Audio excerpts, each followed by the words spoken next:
How is everyone this evening? Thank you so much for that fabulous music. That was great. Yeah, oh, good. We got a good group here tonight. That's excellent. Want to thank the Lonely Mountain Band as our kin host tonight. Thanks to the Lonely Mountain Band. And I am Maven. For those of you that don't know me, I'm the leader of the Mythgard Kinship, and also the sidekick on every server of Narnian, the lore master. I wanted to just let you know, and folks on Twitch also know, that we are inviting kins to host. As you know, if you've been coming to the class, we always have a kinship hosting. They help us with logistics. After the class is over, they get to have a live chat with Corey. And so whether it's here on Landerval or any server, really, please let me know. You can send me an email at trish.lambert, Lambert, at signumu.org, or send me a tell or in-game message, and we'll get you on the calendar. And so without further ado, let me make sure I've got him open here so that he can talk. If I can find him. Where'd you go? Where'd he go? Oh, there he is. Hold on. He stayed in the Signum U chat. Hold on. There he is. Okay. I will open your mic, John, and I want to introduce Galanir, the founder of the Lonely Mountain Band, and I will now get off stage. Where is he? Good evening, everyone. You hear me? Where are you? Yes. Oh, there you are. Okay. Yes. Awesome. Okay. Great to be here, everybody. Hail, friends.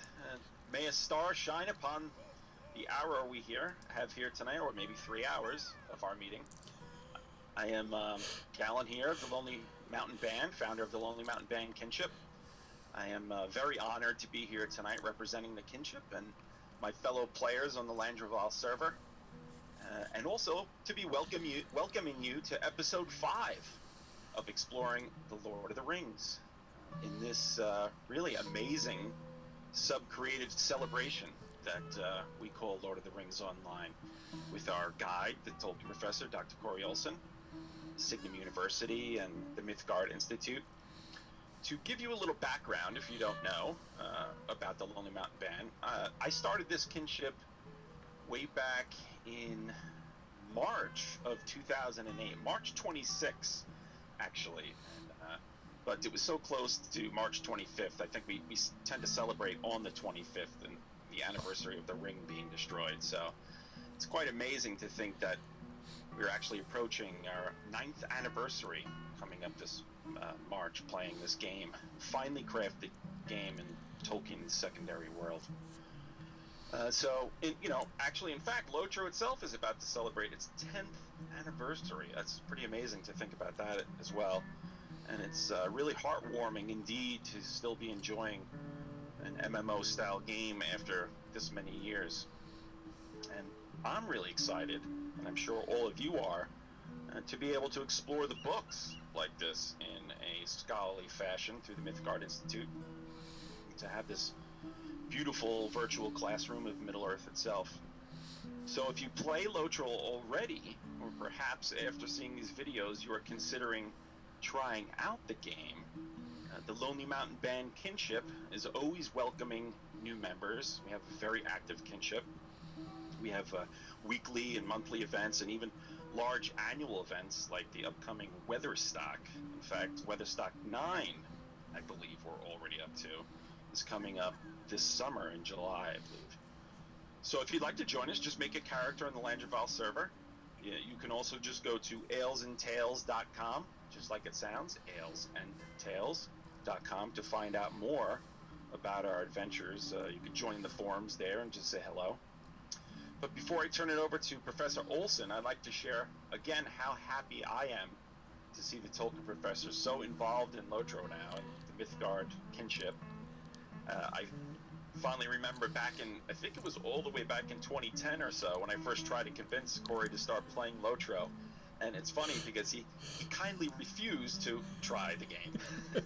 Not because, I don't think it was because he didn't think the game would appeal to him, but I think he was just actually scared of how much he might actually like it. Exactly, yes. And I think it's safe to say now, though, he was probably right in that assessment.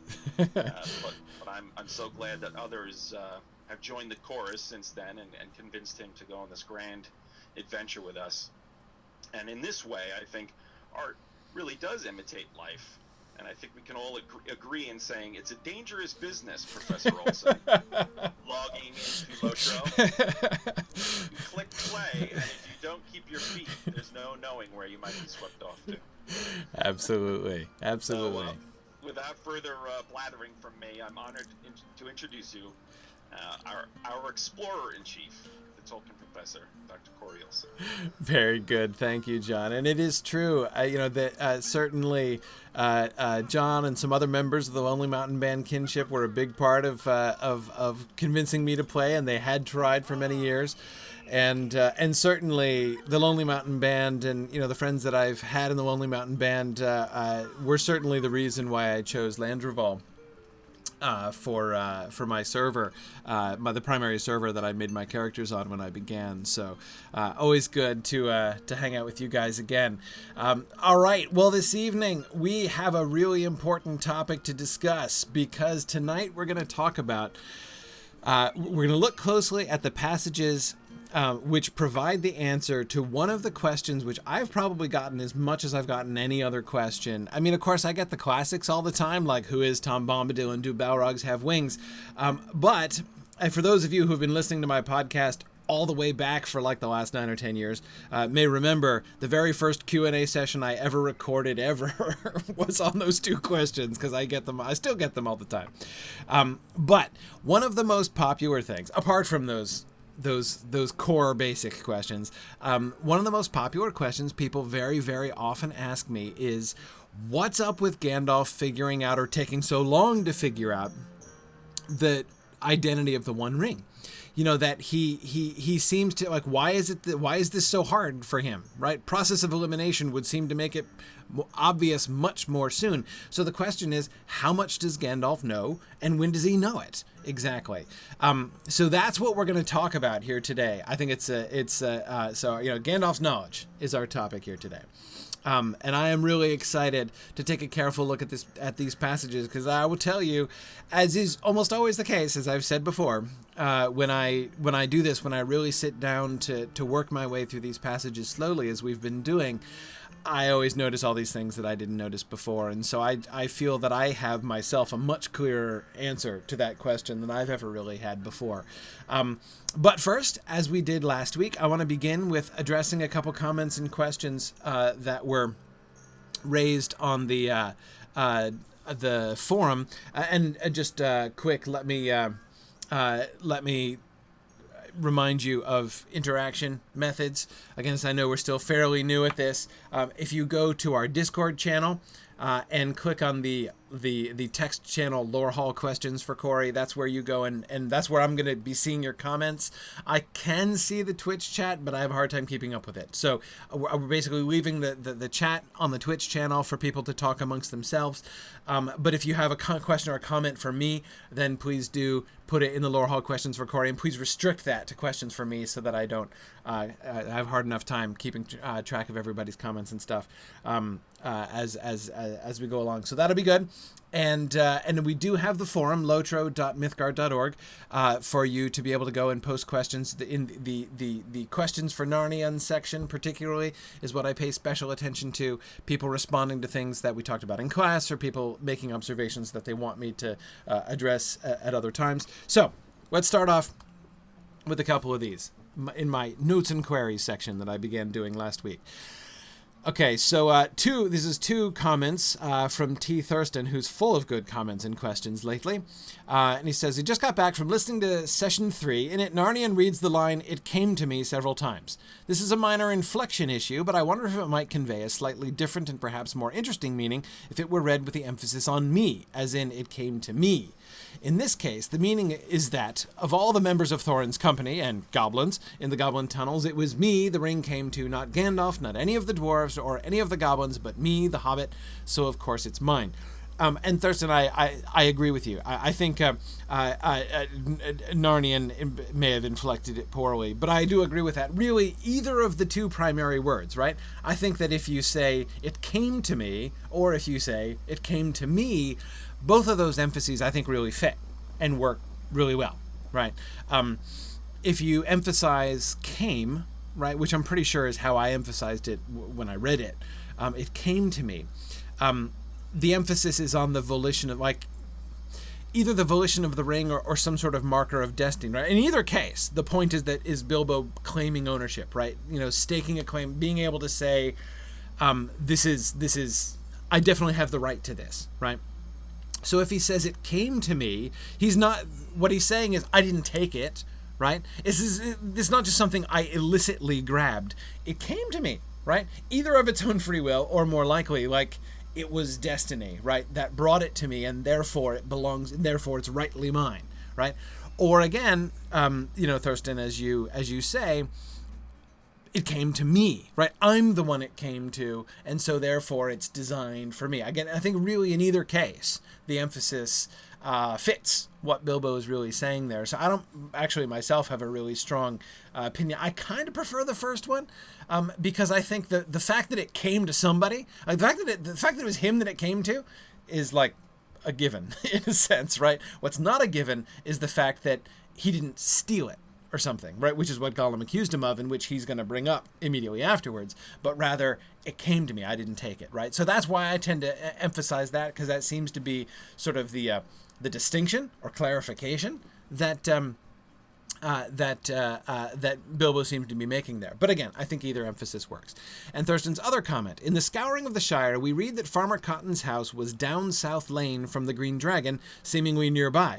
Perhaps Sam wanted to spend time at the Cotton family's local pub for some reason or other. Of course, we won't find out his reason for a long, long time, but it's nice the way this insignificant detail from the opening chapters ties in so well with the ending details not written by Tolkien until years later. At least I assume they were written years later. Yes, indeed. In fact, yes, they were. So, this is a great point. I think this is really neat. I hadn't really thought of that before, of him like hanging around the Cottons.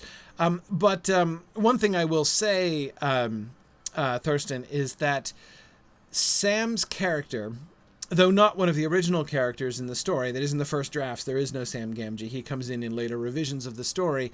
But Sam Gamgee's character is connected to the Cottons from the beginning. In fact, Sam's name is a pun, in a sense, on Cotton. Like the two families are connected several generations back, which you can see on the family tree. But in particular, there's a kind of an inside joke here. In the Birmingham area, where Tolkien grew up, there was this kind of cotton wool, which was called Gamgee tissue. And it was named after Dr. Gamgee, who invented it. But basically, it was one of those situations, right, like happens with Kleenex, right, where the brand name of a thing becomes like the common name for the thing, right? You don't even call it facial tissue, you just call it a Kleenex, right? For Tolkien and the people who lived around Birmingham, they didn't call this stuff cotton wool, they called it Gamgee tissue. So Gamgee and cotton, Gamgee was literally therefore a synonym for cotton in Tolkien's household, like that, and not just, it wasn't just idiosyncratic, it was in the whole area.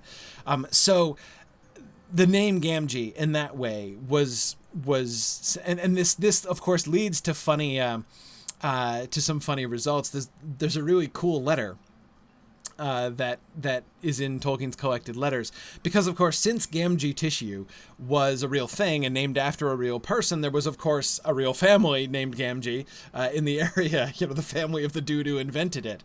And so after Tolkien published The Lord of the Rings, he gets a letter from a guy named Sam Gamgee, who said, like, I have not read your books yet, but I've discovered that there's a character in it named Sam Gamgee. And Tolkien wrote to him delightedly, saying, wow, that's great. He's like, I hasten to assure you that Sam Gamgee is the hero of the entire book, and I hope that you'll like it. And he sent him a signed copy of the books, and after there, you can see he writes a letter to Christopher, his son, being like, OMG, I just got an email from Sam Gamgee. It was really cool. Anyway, so that's that's really fun. Anyway, the point is, the connection between Sam Gamgee and the Cottons goes back to the beginning. So what I'm saying is, Thurston, I would not be the least bit surprised if that were in fact the case. Yes. Why might he have some other reason apart from, we were talking that maybe Ted Sandyman and Sam Gamgee both choose the Green Dragon instead of the Ivy Bush because the Ivy Bush is their dad's pub, right? And they want to hang out at their own pub, and that might well be reason enough. But you are correct that there may indeed be another inducement for him to drink at the Green Dragon instead of the Ivy Bush, because it is close to the Cotton family, and it is possible that he could see Rosie, or at least hang out with her brothers, thus giving him an excuse to come around the house more. We know that Sam Gamgee and Rose Cotton have an understanding already by this time.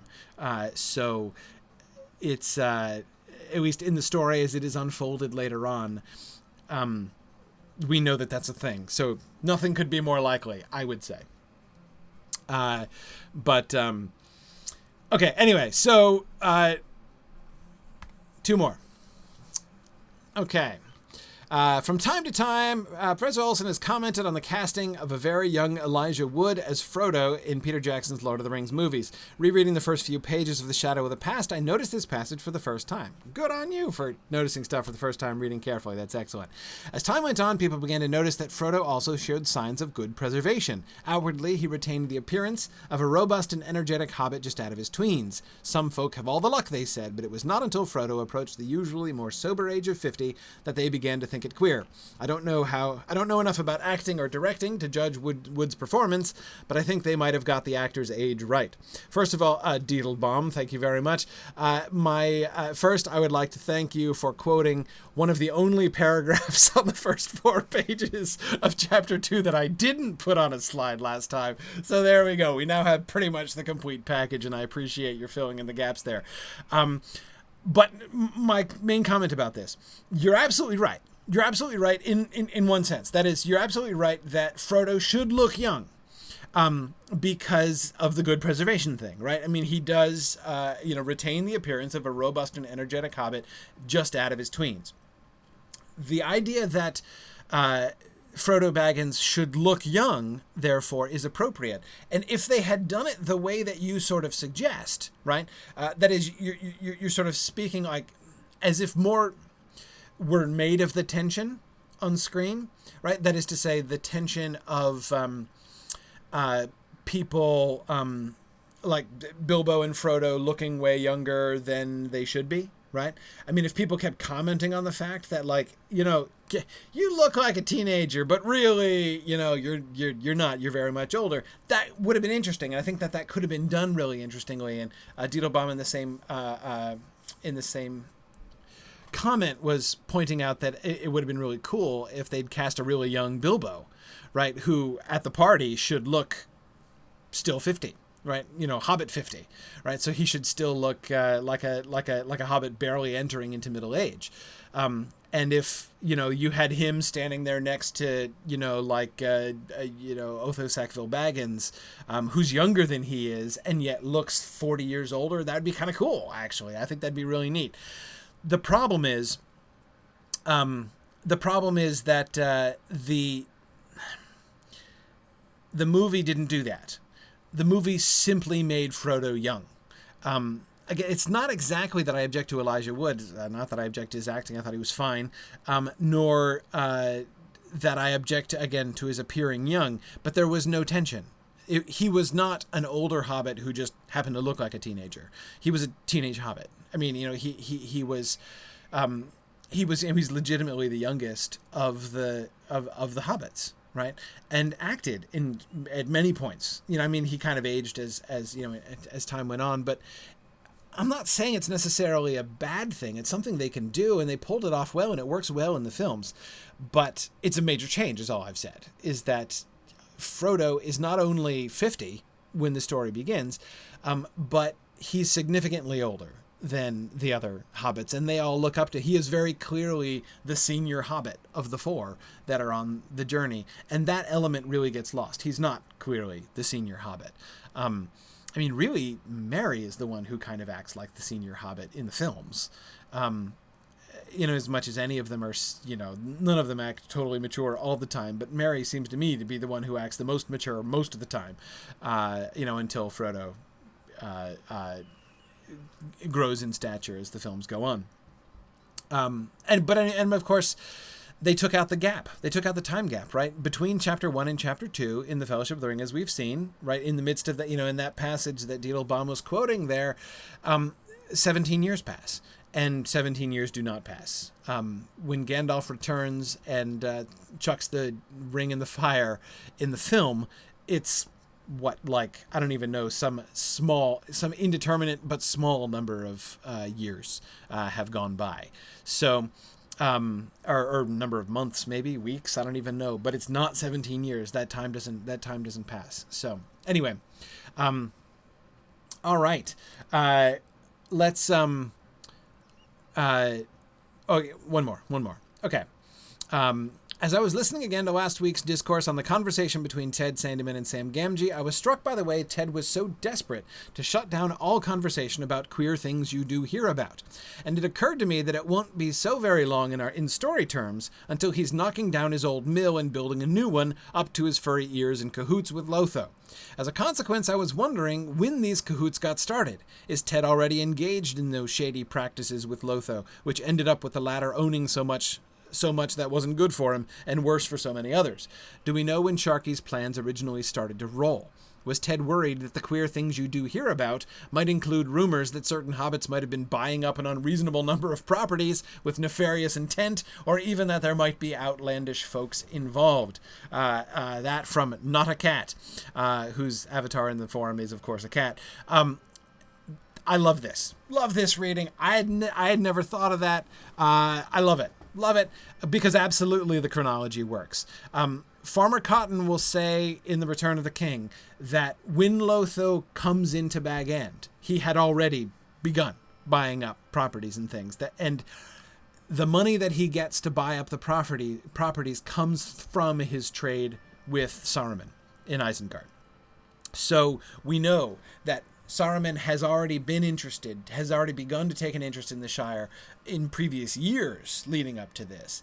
And we also know that it's not going to be long after Frodo leaves. What we will learn later on, and I'm jumping ahead here because I figure by the time we get to the end of The Return of the King in the course of our discussions here, we'll all be so much older that we'll barely remember this. But so I figure I might as well talk about it now. Farmer Cotton says that very soon after Frodo leaves, that Lotho kind of starts doing the boss thing, right? And the chief sheriff thing. So anyway, that's so I love this idea. I'd never thought of that. Is Ted, does Ted have sort of another motivation? I mean, I wouldn't be satisfied with that as the sole explanation. I mean, it still seems to me that the primary force of the passage is to emphasize the two different worldviews of Ted Sandeman and Sam Gamgee in particular. And, the kind of super parochial, I don't care about the outside world, I'm not interested in anything beyond my daily experience, and I only care about practical things that are of use in my daily work and making money kind of perspective that Ted Sandeman has seems to me the really important thing, and that seems to be what everybody else in the pub shares. But could Ted also have some other motivation here and be like, queer things? Nope, nothing queer going on here. Maybe. I kind of like it. I mean, I do kind of like that point. So yeah. I think it's cool. And yeah, Gilglear, it was in Unfinished Tales. Yeah, it was on Unfinished Tales where we learned that Saruman had actually been to the Shire in disguise to sort of do reconnaissance and sneak around and try to figure out what Gandalf was getting out of it, basically. So yeah, that was definitely a thing there. Yeah, no, that's interesting. Okay, so the Cookie Mama asks, so a question of correlation versus causation. Could the unwillingness that Ted shows to believe in the queer things lead to his being hoodwinked by Lotho and Sharky? Well, that's interesting. I would say certainly his, you'll notice the word I used before was pragmatic, right? The pragmatism of his approach to these things, right? He doesn't see what it has to do with you or me, right? it doesn't impact their lives. It doesn't amount to anything.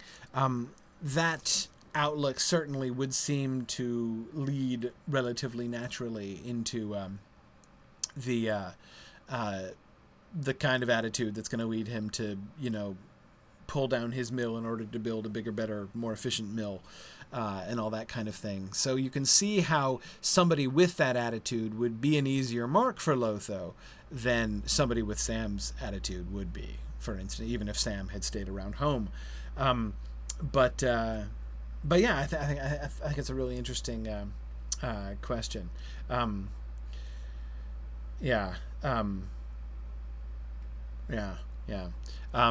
Okay, all right. Let's go on, because we have a lot of cool stuff to talk about here tonight.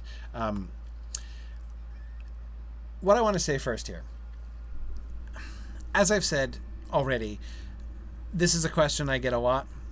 But the thing I want to emphasize, I often hear this issue discussed sloppily. And what I mean by that is without really careful attention to what the text actually says.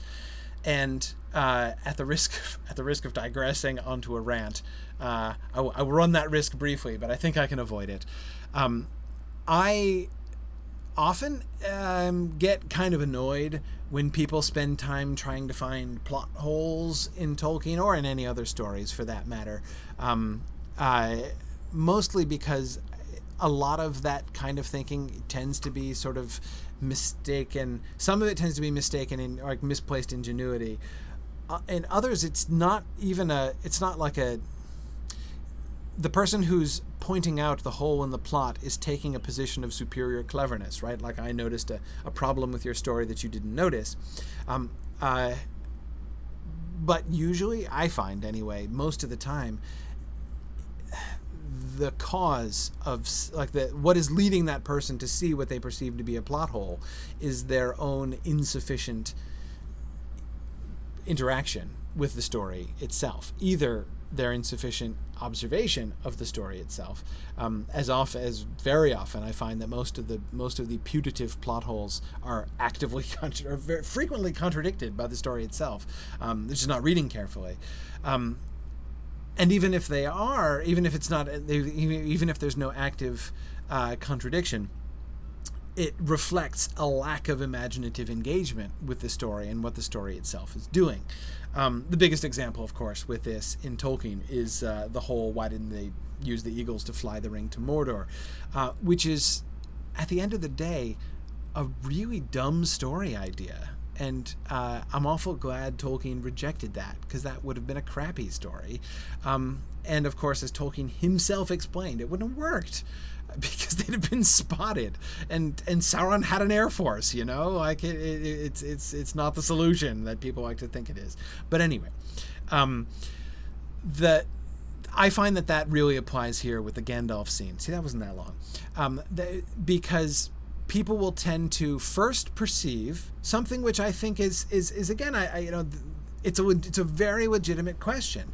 Like, why does it take Gandalf not 17 years, right? Why does it take Gandalf 77 years from the time when Bilbo found his ring to this time when he's sitting in Frodo's parlor and explaining about the Ring of Power? 77 years has passed.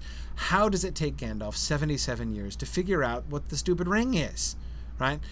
Especially since there's a really pretty small number of rings of power out there, right? They're not lying all over the ground, right? So why can't he figure this out? What is the deal with that? So like I said, lots of people talk about this. A lot of people who talk about this, in my opinion, do a pretty sloppy job about it, because they sort of, having asked that question, which, as I say, I think is a good question and a perfectly legitimate question, often tend to settle for really simple answers and don't read the text really carefully. Now, I'm not just trying to bash on people. I have done this myself. I have given sloppy, but I'll give you my favorite sloppy answer that I've given in the past. My favorite sloppy answer to this question was always, this seems to me like a relic, right? That is, because I know in the early drafts of the story, when Tolkien was first working out this story, he had, at one point in the early going when he was first inventing the Rings of Power thing and first wrote the very first draft of this conversation between Gandalf and, of course, his name was Bingo at the time, there were like an indefinite number of rings. I mean, there were, in fact, rings all over the place. Sauron had just kind of like sowed them broadcast around Middle-earth. And, like finding one in a random place, nothing could be more likely, right? Not Bingo Boffin, Dr. Z, but that's why Bingo Boffin is named that. Anyway, so when Gandalf first has that conversation with Bingo, who later becomes Frodo,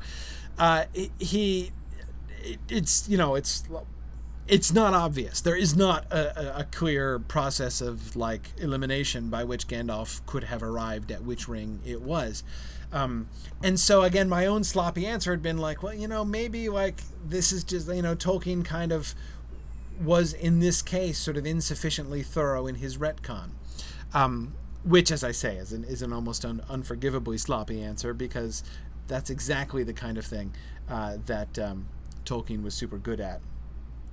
So, I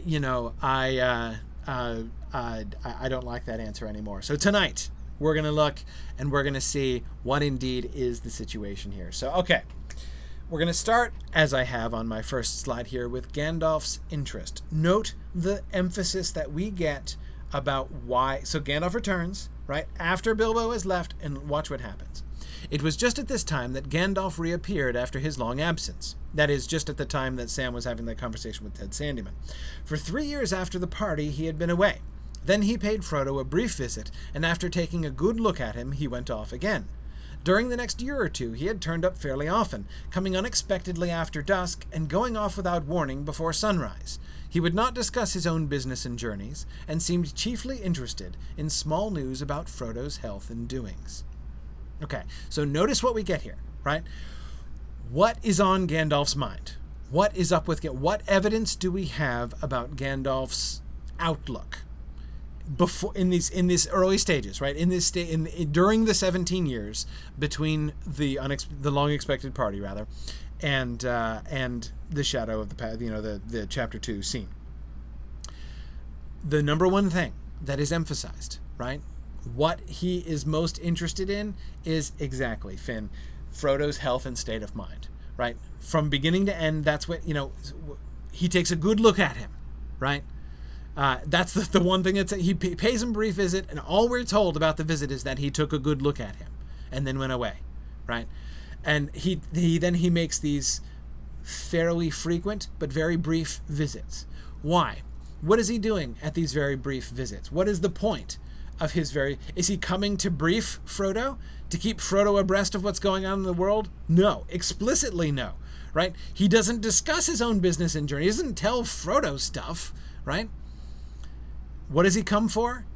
Small news about Frodo's health and doings, right? If it were just small news about Frodo's doings, that would seem, at best, friendly, right? Gosh, you come all this way out of your way, right? Just to, chew the fat about what I've been up to? That's awful nice of you, Gandalf, right? Or it would seem a little strange and possibly creepy, right? But no, it's about his health, right?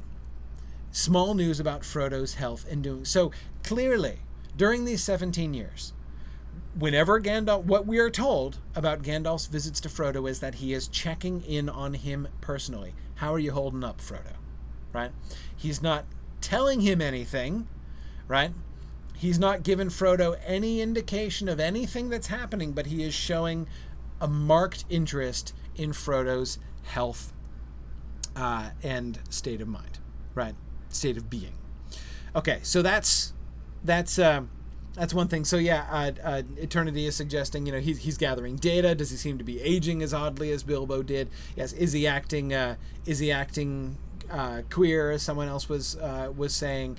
Yeah. I mean, he is interested in observing Frodo because he clearly wants to see if there are any changes. The fact that his health comes up explicitly suggests that this is a concern of Gandalf, right? Have you been healthy? Have you been all right? Have you been feeling all right? Okay. Now look at what happens when Gandalf arrives. This is the beginning of their conversation that happens in the morning, right? And this is Frodo alluding to it because apparently they were talking the night before. We're told they stayed up late talking the night before. And Frodo says, "Last night you began to tell me strange things about my ring, Gandalf, and then you stopped because you said that such matters were best left until daylight. Don't you think you had better finish now? You say the ring is dangerous, far more dangerous than I guess. In what way?" "In many ways," answered the wizard.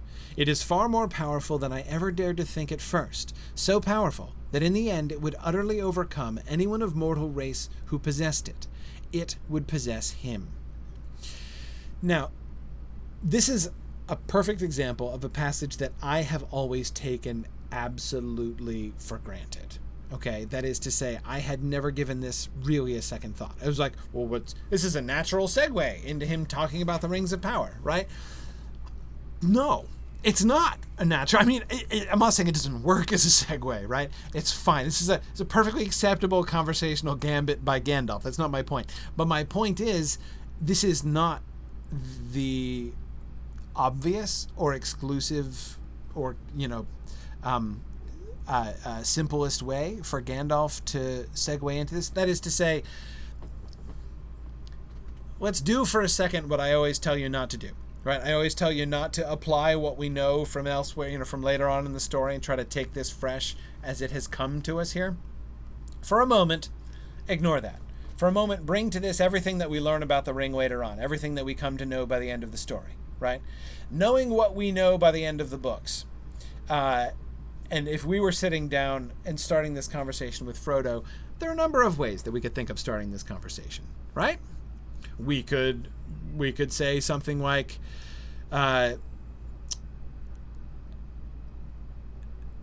emphasizing the significance of the ring, right? You say the ring is far more dangerous than I guess. In what way? In that it is the key to the complete destruction of the world order that we know, right? It is the weapon with which the great enemy will destroy all of the realms of, of elves, men, and hobbits across the world, right? I mean, there are lots of angles you could take on this. You could start with the political one, right? You could start with the power of the ring over others, right? How dangerous it is to use, how, all kinds of things, right? What does Gandalf start with? When Frodo asks him, "Tell me about my ring," right? Where does Gandalf's mind go first? Answer. Where Gandalf's mind goes first is the ring is dangerous to the possessor. This ring, if you keep it, will do horrible things to you personally. Now, in a sense, if you take a few steps back from this and look at this from a totally cold, abstract viewpoint, right? That's kind of one of the least important elements of the situation. I mean, obviously it's important to Frodo personally, right? But I mean, Frodo personally getting messed up is, again, from a cold, objective standpoint, relatively low down on the list of possible bad outcomes, right, of the ring being around, right? But this is what Gandalf emphasizes first. So notice that is to say, the topic of their conversation here at first is, this ring is dangerous. It's bad for you, right? And if you keep it, this is a really, really powerful ring. How powerful is it? So powerful that you could use it to rule the entire world. No, that's not what he says. So powerful that the Dark Lord will overthrow that no one will be able to stand up against Sauron of Mordor if he gets this ring. No, that's not where he goes, right? It's so powerful that it will utterly overcome anyone of mortal race who possessed it. It would possess him. What he starts with, the conversation that Gandalf begins is, let me tell you the danger that you are in personally. This is what the ring does for you, right? Or could be doing to you, or really is doing to you. That's, I think, is a really big deal. and to me is really revealing. And this is the thing that that really jumped out at me this time through. So let's keep going. I think we'll begin to see a pattern here. He then segues to history, right? In Eregion, long ago, many elven rings were made, magic rings as you call them, and they were, of course, of various kinds, some more potent and some less. The lesser rings were only essays in the craft before it was full grown, and to the elven smiths they were but trifles, yet still to my mind dangerous for mortals. But the great rings, the rings of power, they were perilous. A mortal Frodo who keeps one of the great rings does not die, but he does not grow old or obtain more life. He merely continues, until at last every minute is a weariness. And if he often uses the ring to make himself invisible, he fades. He becomes in the end invisible permanently, and walks in the twilight under the eye of the dark power that rules the rings. Yes, sooner or later if he is strong or well-meaning to begin with, but neither strength nor good purpose will last, sooner or later the dark power will devour him. Okay, now, how long has Gandalf known this? Is this something he's sorted out recently? He doesn't say exactly, but I think no. Clearly no. This is lore, right? This is the kind of thing, later on in the conversation, as we'll see, he's going to say, I've known many things that only the wise know, and I would put this in that category, right? Why? Because there's been opportunity for observation about this, right? The wraithification of the wielders of the Nine is known, right? That's a given. That's established by certainly among the wise. That's been established. So he knows this. He must know this, right? He's not just sorting out the effect that the Great Rings have. So what do we learn? What do we learn from this passage here? A couple things that I would really point out that I think are crucially important that we're going to need to keep in mind as we move forward. Number one, the distinction between the lesser and the greater rings. Okay, so there are more rings of power than we might think at first, right? There's the 9, the 7, the 3, and the 1. There's more than that, though. Right? There are also all these lesser rings kicking around. On the one hand, that would seem to give Gandalf an out, right? An excuse for not figuring it out sooner, right?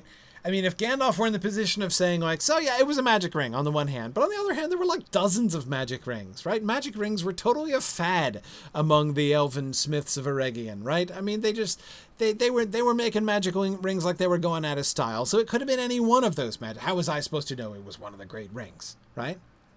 If he had said that, then yes, there would not be a problem, right? We could then have a story in which Gandalf was like, dude, I thought it was a lesser ring. I mean, how was I supposed to guess it was the one ring, right?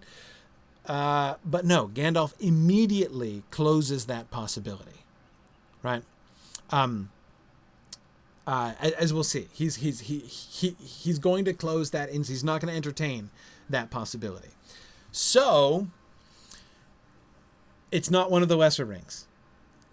And it's known the effect that the greater rings have upon the wearer.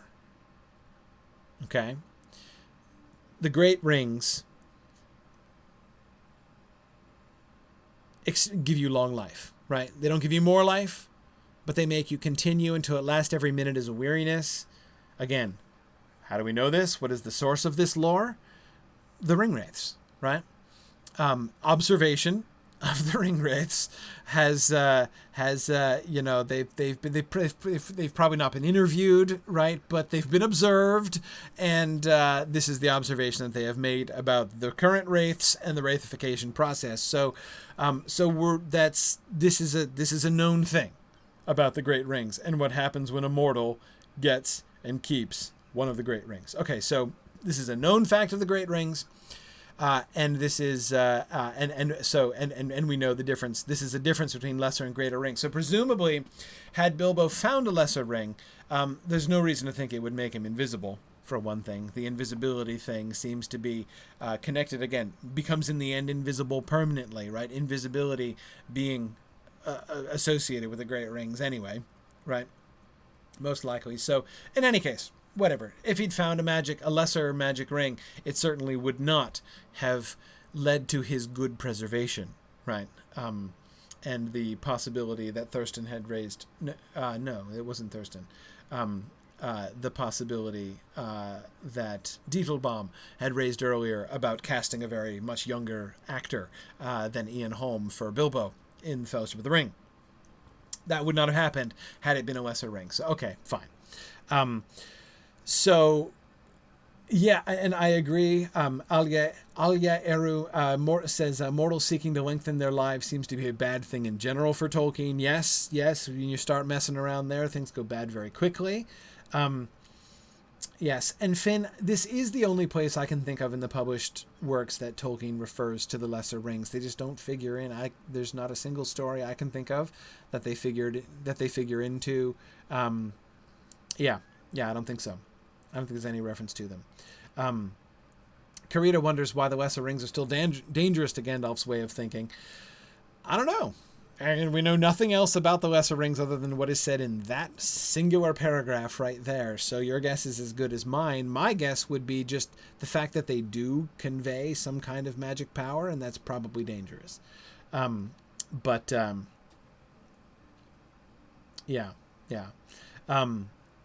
Anyway, okay.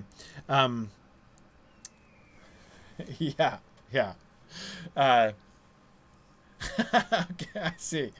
Thanks, Lincoln. I didn't miss Valori's comment before. Valori's comment on Gandalf's observation, right, about his conversational starter. Valori's paraphrase was, that nuclear missile you're smoking like a cigar might give you cancer, right? Yeah, it's almost like that, right? I'm not going to emphasize the nuclear fallout possibility, right? If that nuclear weapon falls into somebody's hands, if that doomsday weapon that you have in your pocket falls into the wrong hands, it will lead to the end of the world.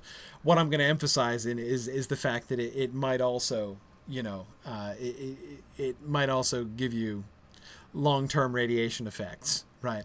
So you should be careful about that. Yeah, exactly. That's exactly, Valori, the kind of... I was about to say imbalance, but that's not the right word. Anyway, that's why that focus was so conspicuous to me. Again, you'd think you'd be like, yeah, I found out that thing is a doomsday weapon, right? That seems to be the big deal, right? But, that's not where he goes, in fact. Yeah, good. All right. Now. So let's keep going. So we have the great rings, we have the lesser rings, and Bilbo's good preservation.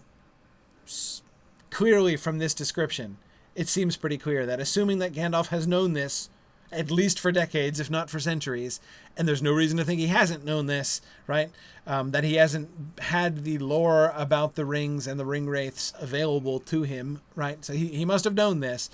Then he must have observed Bilbo's good preservation and therefore concluded that the ring was a great ring. So this door that he leaves open for himself, he does not go through. And in fact, later on, he makes this even clearer, right?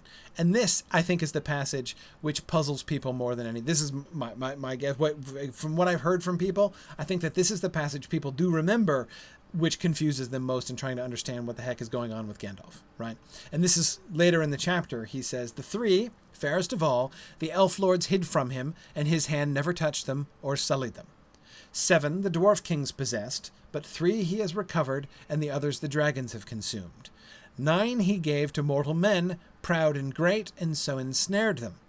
Long ago they fell under the dominion of the One, and they became ring-wraiths, shadows under his great shadow, his most terrible servants. Long ago. It is many a year since the 9 walked abroad, yet who knows? As the shadow grows once more, they too may walk again. But come, we will not speak of such things even in the morning of the Shire. So it is now. The 9 he has gathered to himself, the 7 also, or else they are destroyed. The 3 are hidden still, but that no longer troubles him. But this line of reasoning is precisely what seems to trouble many readers, right? It's like, okay, Gandalf. You know it's a great ring, right? It's got to be a great ring because it gives long life. You just yourself worked through the list, right? And every single one is accounted for, except for the one. So, what the heck, right? Why are you so slow on the uptake? Why didn't you, like, as soon as Bilbo started showing signs of good preservation, right? So why didn't you figure this out 50 years ago, Gandalf, right? If this is the case. Couple things. JJ, that's a really good point, right? JJ says, did he know the fates of all of the rings at that time? Not necessarily. The general lore about the rings, right? The fact that the great rings had this effect on mortals that bore them and stuff, that would have been known. No question that would have been known. Would he have spoken quite as firmly about this, about the fate of all of the others? Possibly. There are a couple things that I would say here. First, the 9 Sauron has gathered to himself.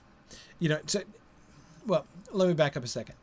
Does this passage prove that the One Ring is the only great ring it could possibly have been? I would say no. I would think, putting myself into Gandalf's shoes 50 years back or whenever it was he first noticed Bilbo's good preservation, I would say he'd have to think there are other possibilities. Right? It could be one of the 7, conceivably. Because, yeah, like the 3 he has recovered and the others the dragons have... Even if they're quite sure that Sauron has recovered 3 of them, the other 4, like, were they there? Do they know for sure that they were destroyed in Dragon's Fire? Because, I mean, like...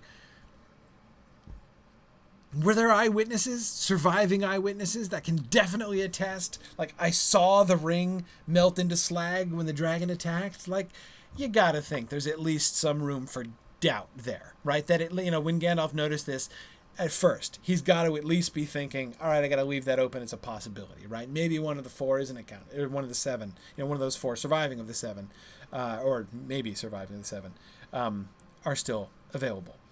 There's also the 9. Yes. Sauron got them back. Sauron gave them out to mortal men. The mortal men were wraithified, and he took them back. Sauron has the 9 rings. The ring wraiths don't wear them. So, okay. He's got them. Does that prove he never gave them out again? He might have done. I mean, do they have his oath on that or something? I mean, like, no, the Elven wise don't know of any. They have not heard of any other, but it's conceivable, right? I mean, you can't absolutely rule out that he's decided to net himself a few more fish, right, with these perfectly good and indeed proven successful rings of power that he's got in his hand, right? So, yeah. It's as Binkle says, if Sauron can lose the one ring, it can lose any of them, right? Yeah. Well, Binkle says a great question, right? What happened to the 9 rings when Sauron was taken down, right? I mean, yeah. So again, is it conceivable that one of the 9 could have been out there? Yes. So now I'm not trying to construct a really elaborate case for this. All I would want to say is that I think that people who read this passage and then think, look, man, it should have been blindingly obvious to Gandalf as soon as he noticed this. I mean, there's only one. I mean, can Gandalf count, right? There's only one option. It's got to be the One Ring. No, there are other options, right? So Gandalf 50 years ago had cause for uncertainty. Even if he was sure it was a great ring, he had some cause for uncertainty, I would say. And remember, there's another factor, right? He has no more reason to believe that the One Ring is available to be found than he does to believe that the 7 or the 9 are available.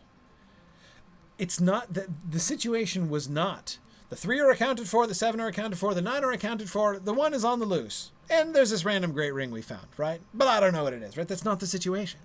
If you had asked Gandalf before the finding of the ring, or even after the finding of the ring, right, and said, Gandalf, what is the current status of the rings of power? He would have said, they're all accounted for, right? The 9 are accounted for. Sauron has them.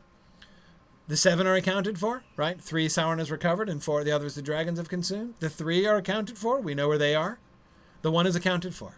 It was rolled down the river to the sea. Saruman knows this, right?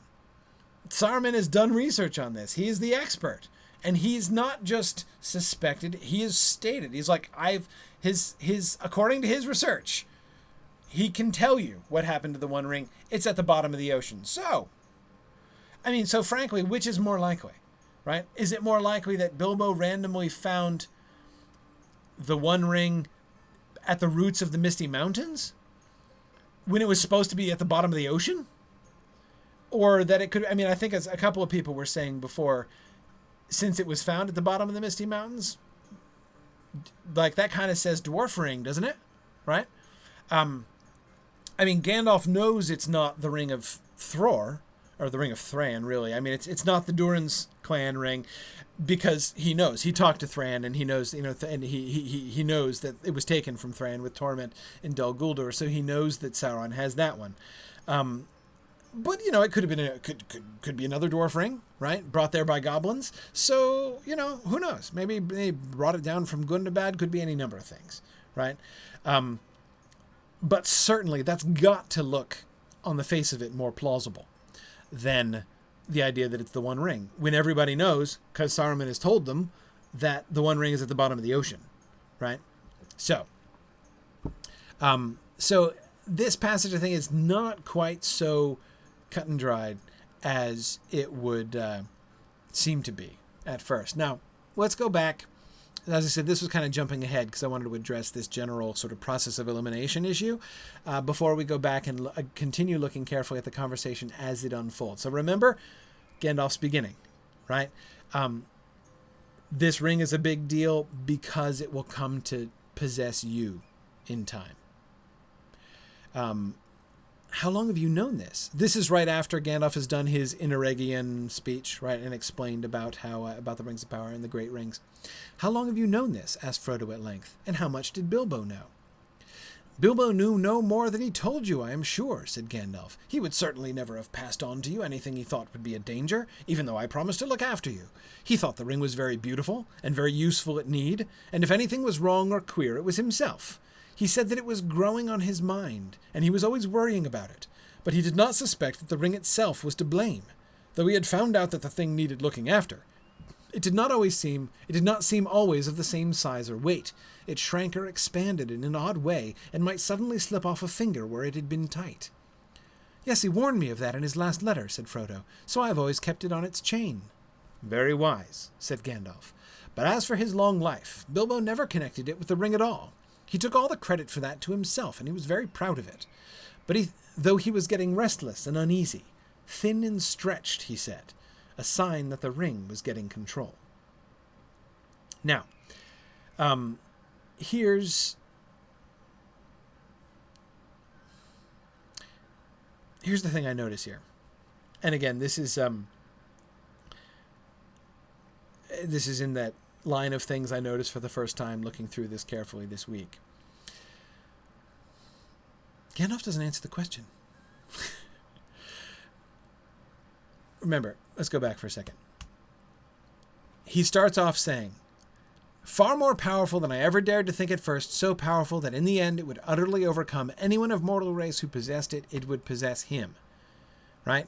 And then explains the background about the Great Rings for the same end. Sooner or later if he is strong or well-meaning to begin with, but neither strength nor good purpose will last, sooner or later the dark power will devour him, right? This is a ring that devours its wielder, that devours its possessor. It will possess him. In response to his saying that, Frodo says, how long have you known this? And Gandalf doesn't answer. Or rather, he chooses to answer the second question. How long have you known this? And how much did Bilbo know? And he answers the Bilbo question. Oh, Bilbo knew no more than he told you, I am sure. Yeah, but Gandalf, how long have you known this? Right? Yeah.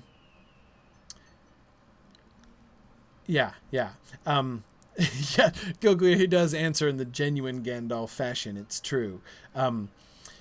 Yeah.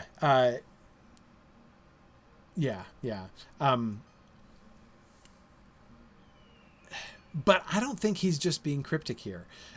He's okay. So he responds to the question by answering the second question. How much did Bilbo know? Oh, Bilbo didn't know this, right? Yeah, nothing to worry about there. Bilbo didn't lie to you about it. And he's so Gandalf's clear about that, right? Bilbo didn't know, though he does point to the evidence that Bilbo was coming under the influence of the ring, right? A sign that the ring was getting control. Notice also, by the way, how he's kind of changed the subject halfway through this paragraph, right? Bilbo never suspected the ring, right? Though he noticed it was kind of squirrely. He noticed the ring had a will of its own. Okay, all right. Yeah, but Gandalf, how long have you known that this ring that I have is like eating my soul? Exactly. Right? How long have you known all this? Asked Frodo again. Frodo notices, right, after going back and forth with him on the Bilbo question, which of course Frodo is interested in because he does want to know how much Bilbo knew and if Bilbo's okay, right? But then he returns to his question which Gandalf hasn't asked. How long have you known all this? Asked Frodo again. Known? Said Gandalf. I have known much that only the wise know, Frodo. But if you mean known about this ring, well, I still do not know, one might say. There is a last test to make, but I no longer doubt my guess.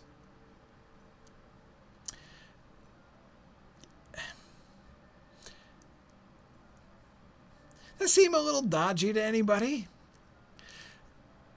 Gandalf is good morninging. Frodo, do you notice that? Remember the exchange he has with Bilbo in chapter 1 of The Hobbit, right? When Bilbo uses the word good morning for 3 different things. You know, he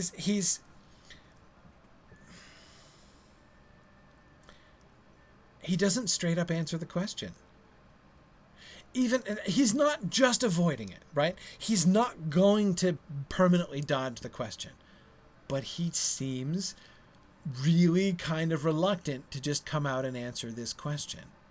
How long have you known that the ring in my possession would be slowly devouring my soul? The answer seems to be at least 17 years. And Gandalf does not come out and say that. What do you mean, how long have I known? Right? Lots of this stuff I've known for a very long time. But if you mean known about this ring, well, I still don't know, one might say. Right? I haven't proved it, but I no longer doubt my guess. I've been guessing. I will admit I've been guessing about this, that this was probably true of this ring. Been guessing that for a while, but I wasn't really sure or anything. I honestly think that Gandalf is squirming a little bit here. I think that Gandalf feels guilty. I really do. And that never struck me before in reading this passage. Because, of course, when you look at this whole situation, it is the one thing which is most questionable. If you want to call Gandalf in question, see, again, I find that the initial reaction, the reaction that so many people have to this passage is to question Gandalf's intelligence, right? How could you possibly not figure this out? That, in the end, I don't think is at issue. I think Gandalf applied his intelligence perfectly well.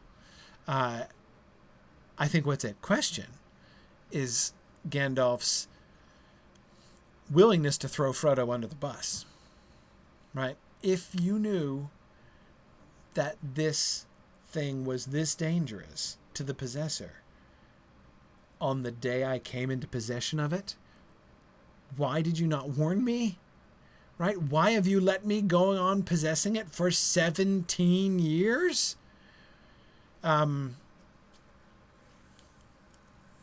It's a good question, right? Now, the answer to that I don't think is simple. I don't think that Gandalf is merely making excuses. yes, he was guessing and he wasn't sure. But let's look at how he's gonna. Let's let him carry on his explanation. I just wanted to draw attention to how squirrely he is at the beginning when Frodo asks this question a second time. Right? When did I first begin to guess? He mused, searching back in memory. Let me see. It was in the year that the White Council drove the Dark Power from Mirkwood, just before the Battle of Five Armies, that Bilbo found his ring. A shadow fell on my heart then, though I did not know yet what I feared. Okay, so the year that when Bilbo found the ring, at the time of the Hobbit, a shadow fell on Gandalf's heart, he says, right? Now that's kind of vague, right? Nothing real specific there. He doesn't know for sure what the problem is, but he does know it's about the ring, right? You know, his next sentence shows. It's not like, I had a vague premonition, but about what? No, it's about the ring. He knows that. Right? I wondered often how Gollum came by a great ring, as plainly it was. That at least was clear from the first. Okay, so again, this is the moment that I was referring to before, where Gandalf does not try to get off on the lesser ring charge, right? He doesn't try to use the excuse, maybe it was only a lesser ring, could have been, might have been, right? How was I to know? No. He says, from the first, it was clear. It was obviously one of the great rings. And he wondered, how did Gollum come by that great ring? Right? Because that's just weird. And a shadow fell on his heart. The shadow associated with his doubt about the nature of this ring and its origin. It's one of the great rings. Which one is it? Now, because keep in mind, which one is it? This does not mean, is it dangerous or not dangerous? If it's a great ring, it's dangerous, right? Full stop. Remember, Gandalf himself explained that. He didn't say some of the great rings have this effect on mortals. All of the great rings have this effect on mortals. Would the elven rings turn you into a wraith? Probably not, but who cares? They've never been lost, and we know where they are. So it's as the three rings are really the only ones that he can be 100% sure are not Bilbo's ring, right? Of course, in large part because he's got one of them on his own hand. So he knows that it's not one of the three rings. So that's obviously kind of off the table. But any of the other rings, so if it's one of the 7, it's one of the 9, or if it's the 1, it's bad news, right? The 7, all of those rings were designed by Sauron, and they were designed for domination of others, in the case of the 1 ring, or the enslavement of the wielders, in the case of both the 7 and the 9. Now remember, the 7 didn't work that well, but that's because of the dwarves and who the dwarves were and how the dwarves were made, right? The dwarves turned out to be too tough and stubborn to become wraiths. It still had negative impacts on them, but this is why, I mean, I've joked before and called Sauron's attempts to recover the 7 rings a recall order because they didn't work, right? They didn't create dwarf wraiths, which is what he was going for, but still, that's what they were made for. Presumably, if a non-dwarf had a dwarf ring, it would wraithify him, right? Because again, it's not that the ring themselves were faulty in design; it was that the dwarves themselves were too stubborn to be overcome by that design. Hobbits probably would, if they had a dwarf ring. So okay. He knows it's a dwarf. He knows it's a great ring from the beginning. Plainly it was, right? That was clear. It's plainly and clear, he says in that same sentence, right? So he's not trying to get himself off in that way. So, okay. Then I heard Bilbo's strange story of how he had won it, and I could not believe it. When I at last got the truth out of him, I saw at once that he had been trying to put his claim to the ring beyond doubt. Notice at once, again, right? How long was it until he winkled the story out of Bilbo, the true story? Not long, not many years, right? It might have been that same year. In any case, it's not decades, right? So soon after the Battle of Five Armies, soon after the time of the Hobbit, Gandalf knows that the ring is a great ring, and that, as he goes on to say here, see, when I last got the truth out of him, I saw at once that he had been trying to put his claim to the ring beyond doubt, much like Gollum with his birthday present. The lies were too much alike for my comfort. Clearly, the ring had an unwholesome power that set to work on its keeper at once, thus confirming, of course, that it's one of the great rings designed by Sauron to enslave the wielder, right? That was the first real warning I had that all was not well. I told Bilbo often that such rings were better left unused, but he resented it, and soon got angry. There was little else that I could do. I could not take it from him without doing greater harm, and I had no right to do so anyway. I could only watch and wait. Now, notice. Gandalf says clearly, he worked the whole thing out a long time ago. This is definitely a great ring. This is definitely bad news. This is definitely one of Sauron's rings designed for enslaving the wielder, and Bilbo has it. That's bad. So what did he do? Answer, nothing. Why did he do nothing? Why didn't he? What could he do? Right? He tried to convince Bilbo not to use it, right? He tried to, but he couldn't take it away from him. Bilbo wouldn't give it up, and he couldn't take it from him. He says, without doing greater harm. I, of course, always read that as doing greater harm to Bilbo, right? That Bilbo would have been harmed even more had he tried to seize the ring from him, which is probably true.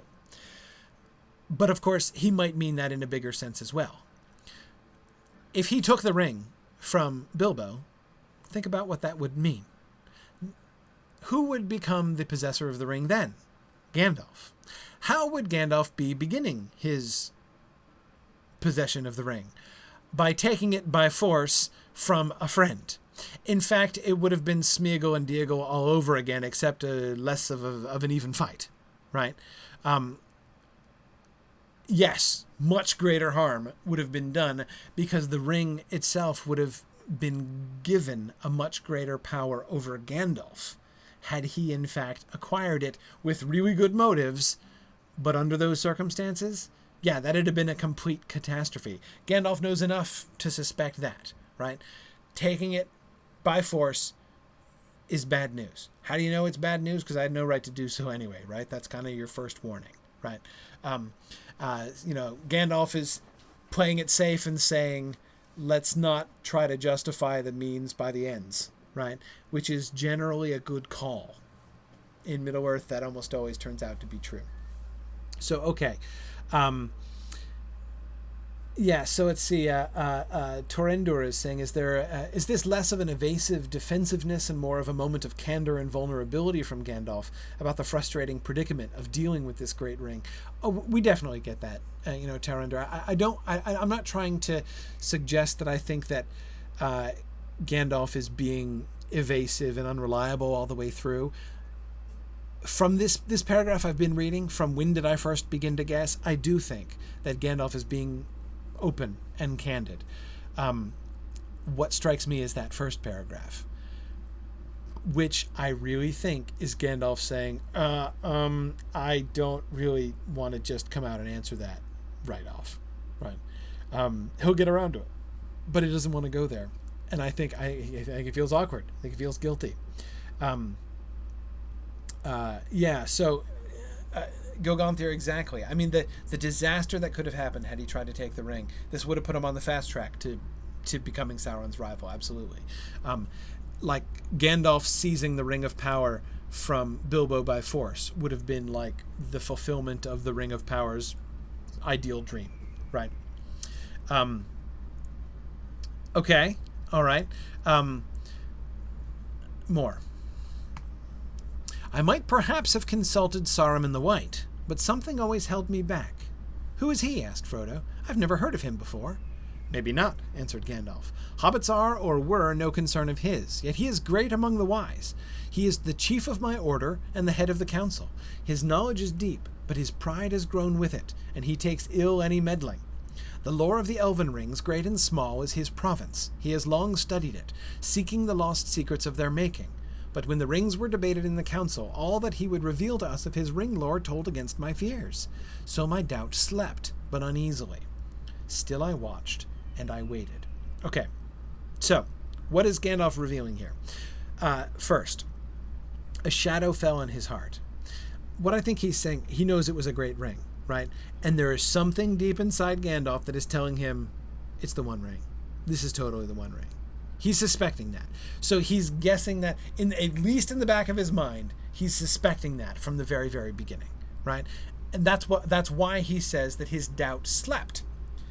when he heard Saruman's assurances that, oh yeah, the One Ring accounted for, bottom of the ocean, no worries. Right?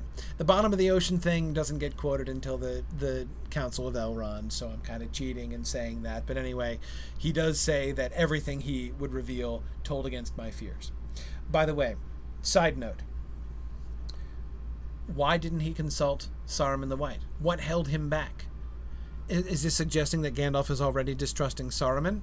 That can't be true, or else he wouldn't be heading down to Orthanc, which is still in the future when Gandalf says this, right? Why? What is it that holds him back from saying something to Saruman the White? The answer, I think, see, no, I don't think that it's that he's already aware or has some suspicion of Saruman. He doesn't suspect Saruman yet. Think about it. Think about what it would mean. If he comes to Saruman and says, hey, Saruman, so I found this ring, and I think it's pretty obviously a great ring, right? I think it might be the One Ring. What's Saruman going to say? I mean, we know that Saruman is going to be like, mine, but that Gandalf doesn't suspect that yet. Knowing that Gandalf doesn't suspect that yet, why would Gandalf hold back from asking him that? Because remember, Saruman is the one who has told him the One Ring is accounted for, right? I know it. Believe me, I'm the chief of your order and the head of the council. My knowledge is deep, and the lore of the Elven Rings, great and small, is my province, right? These are all the things that Saruman says, right? He is the most learned of the wise, especially in this area. He has studied the rings of power more than anybody else, and he, with his very considerable authority, says it can't be the Ring of Power. He says the Ring of Power is gone. It's out of the picture. It's accounted for. So if Gandalf is going to raise his hand at the meeting and be like, are you sure? Right? Like, maybe it's not. I mean, I'd hold back, especially knowing that, his knowledge is deep and his pride has grown with it, and he takes ill any meddling, or you get your head bitten off if you say that in the council meeting, right? I mean, so basically, and what does he have? Right? What does he have to oppose Saruman's guess? Right? What does he have? Or to oppose Saruman's lore?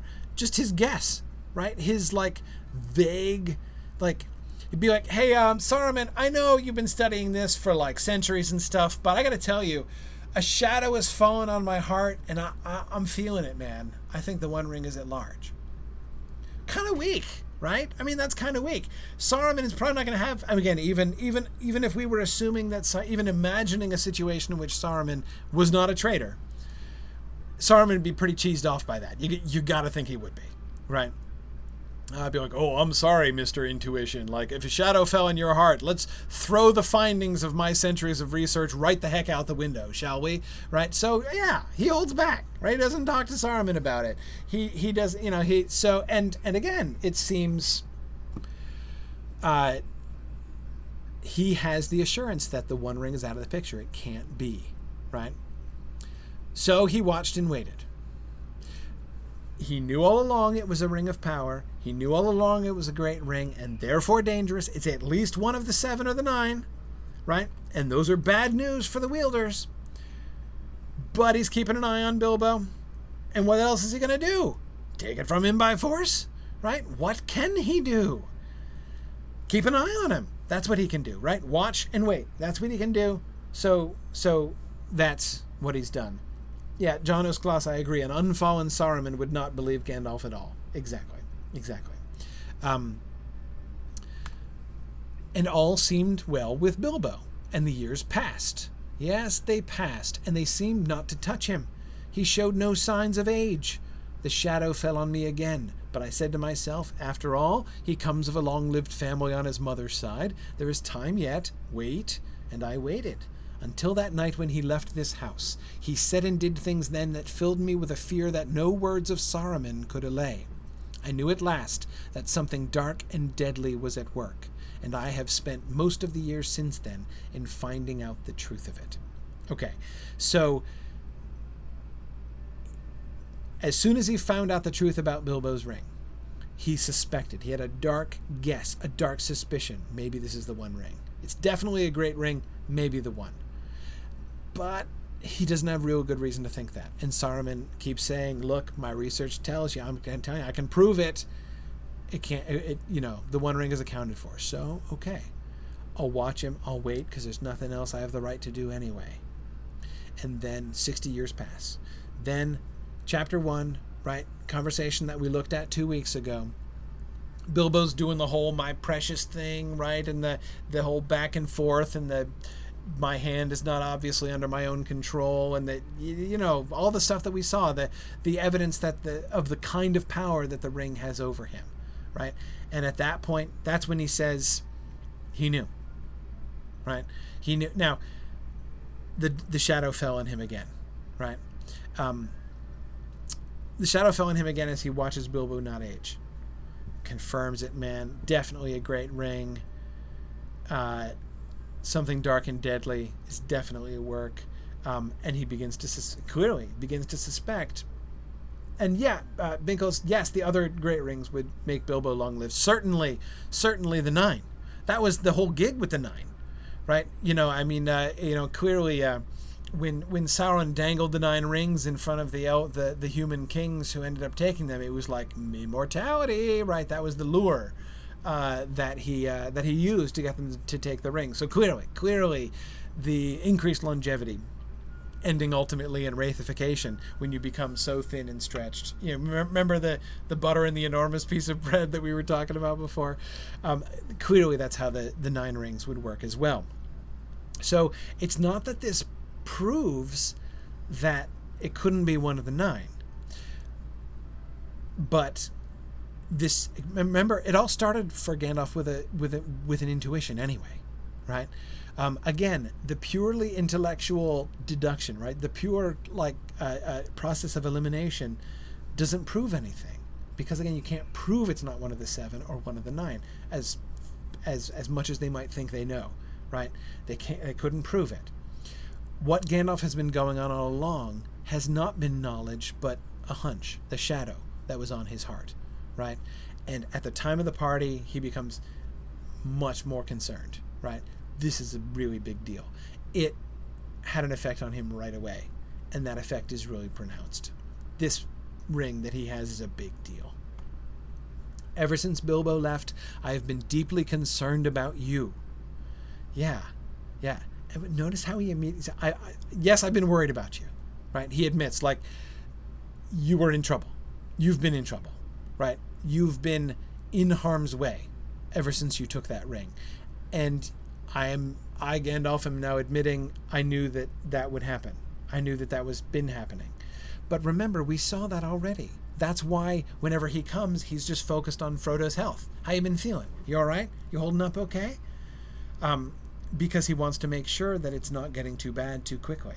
He does seem poised to intervene if Frodo shows any signs of, early wraithification or anything like that, right? But he doesn't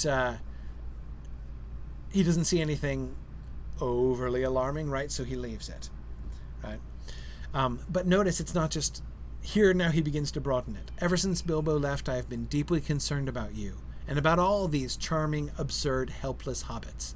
It would be a grievous blow to the world if the dark power overcame the Shire, if all your kind, jolly stupid Bolgers, hornblowers, boffins, brace-girdles, and the rest, not to mention the ridiculous Bagginses, became enslaved. Notice what Gandalf has done there. In the first half of a sentence, he admits, how long have you known that this ring... Remember the answer to the question that Frodo asked twice? How long have you known that this ring that I had would, possess me and devour me? Answer, 17 years. Minimum, maybe closer to 70. Actually, right, is the answer. And he admits that.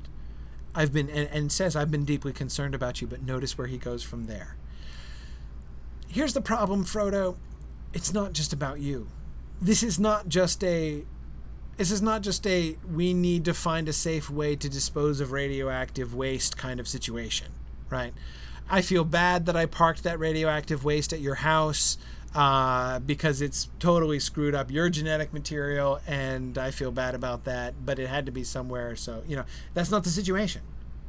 And he immediately now puts it in the bigger picture. This is not just about you being enslaved. Like, yes, I've known that the ring was enslaving you, and that this could be dangerous for you, was definitely dangerous for you. But what is at risk here is the enslavement of everybody in the Shire. The dark power overcoming the Shire and enslaving all hobbits everywhere. And everybody else, but for now, let's stick to hobbits, right? Let's kind of let this hit home to Frodo. By leaving the ring in your possession, I put you at risk. But by doing so, I was able to keep the ring out of the way and hidden for the last 17 years in a place where I knew it would be, and with a bearer that I could trust both to hold on to the ring and be responsible with it, not lose it, right? And also that I could trust not to go wild with it, and be overcome and become evil, right? Like Gollum did. And just in case, he's going to come and check in on Frodo.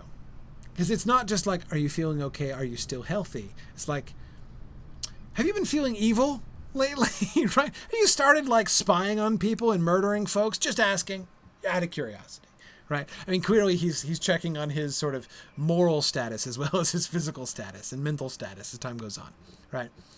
So I'll check in on you and but again, what else is he going to do? What else is he going to do? He's not left the ring with Frodo because he's only just now figuring it out. So and again, sometimes people talk about this passage this way, like Gandalf is here in Frodo's sitting room saying like, man, I feel like such an idiot. Like the One Ring has been under my nose for 77 years and I never suspected. That's not what he says. He suspected it 76 years ago at least. And he's been pretty darn sure. Well, not pretty darn sure. He's been very actively suspicious for the last 17 years. He knew. That's why he did nothing. He left the ring where it was because it was safer there. Safer than it would be anywhere else. Maven, I'm getting some background noise from you there in the room. Just want you to know your mic was hot in case you didn't notice. Though I think your parrot Buddha might have something to contribute to the conversation, as he so often does. He's very reliable that way. Yeah. Anyway, sorry. Okay. So Gandalf immediately then puts it into context there in that first paragraph.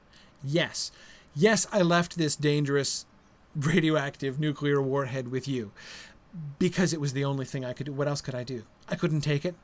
I couldn't take it away. There was no safer place to put it, right? Leaving it here so that nobody else knew about it, right? Its secrecy was its best protection. So he runs with it, right? Frodo shuddered. But why should we be? He asked. And why should he want such slaves?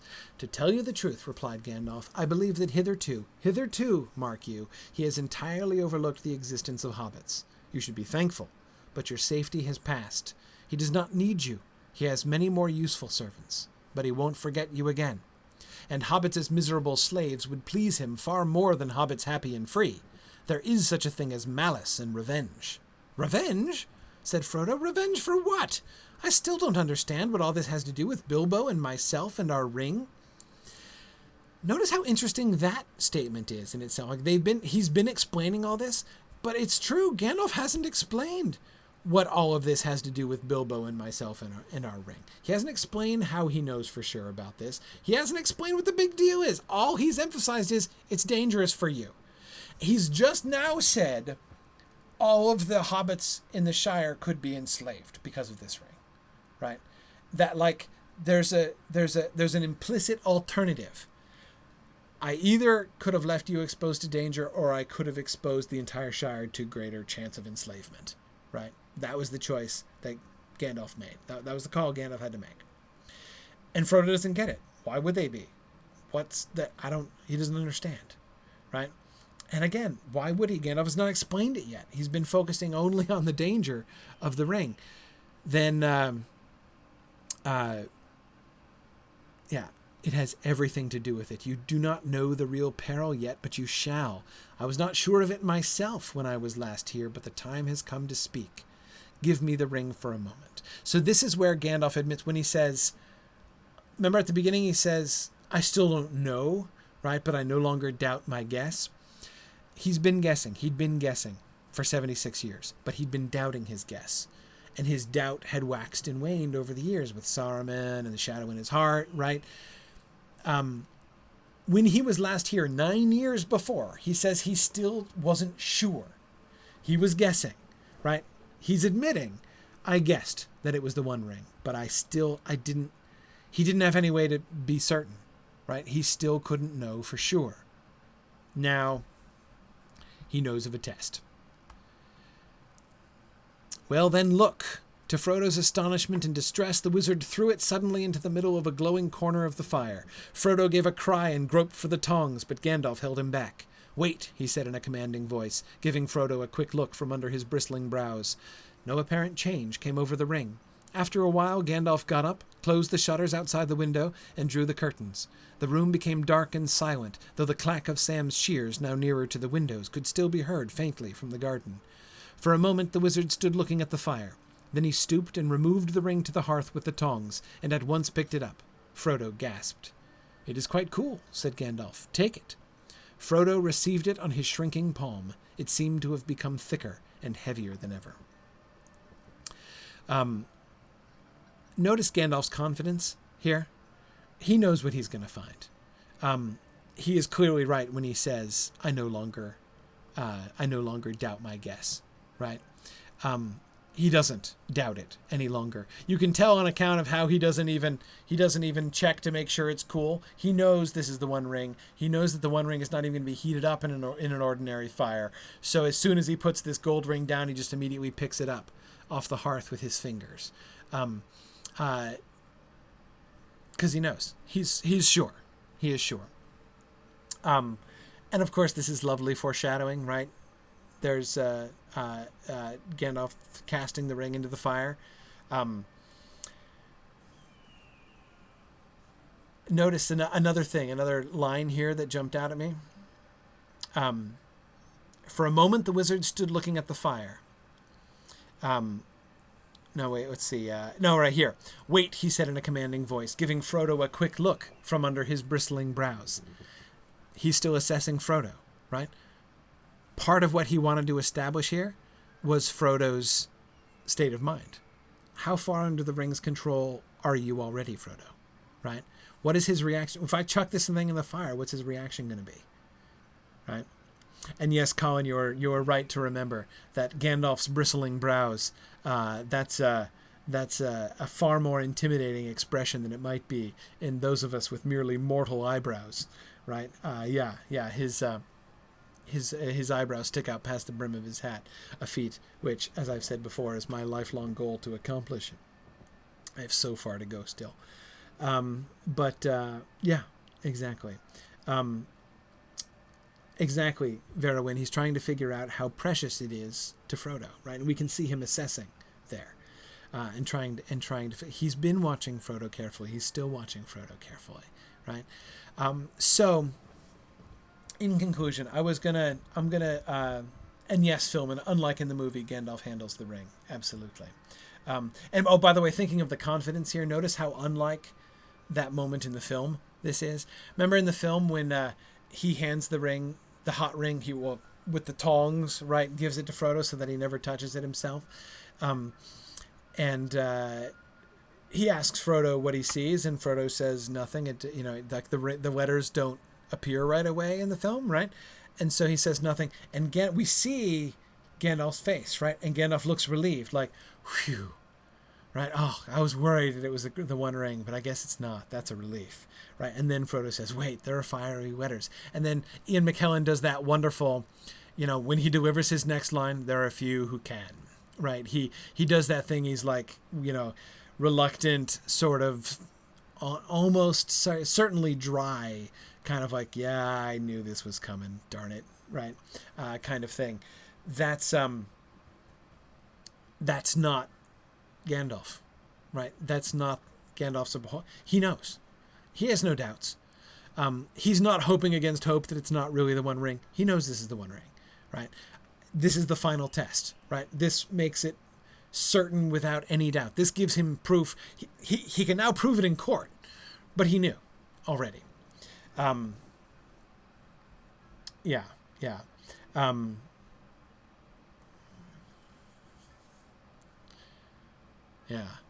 Now, Lincoln is saying that he was, when Gandalf says, "Don't give the ring to me," to Bilbo, that he's, Lincoln was talking about how he's reading that as being sort of fear of temptation. Lincoln, I'm not sure that is wrong, actually, because think about it this way. If Bilbo gives the ring to Gandalf, even briefly, if Bilbo says to Gandalf, "You take the ring, hold it for Frodo," right? What's going to happen? What's going to happen? The ring, that's all that opening the ring needs to start the rationalization process. If Gandalf accepts it, even briefly, right? If he accepts it, then you could say he becomes a bearer, right? He becomes a possessor of the ring. He's totally planning to give it up super soon, right? He's only going to hold this for like a few minutes probably, but he will be the possessor of the ring in that time.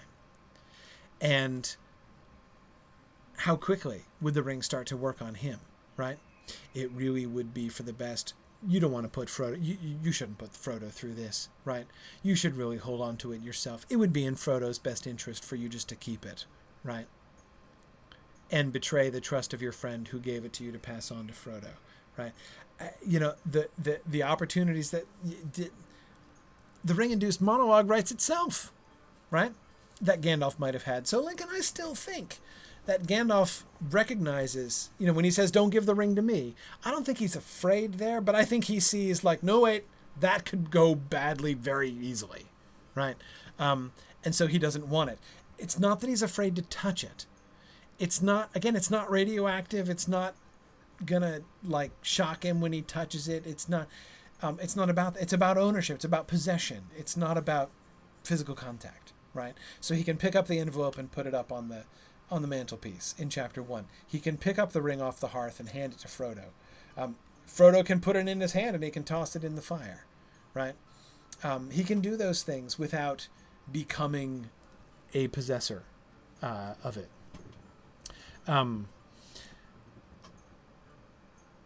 Yeah.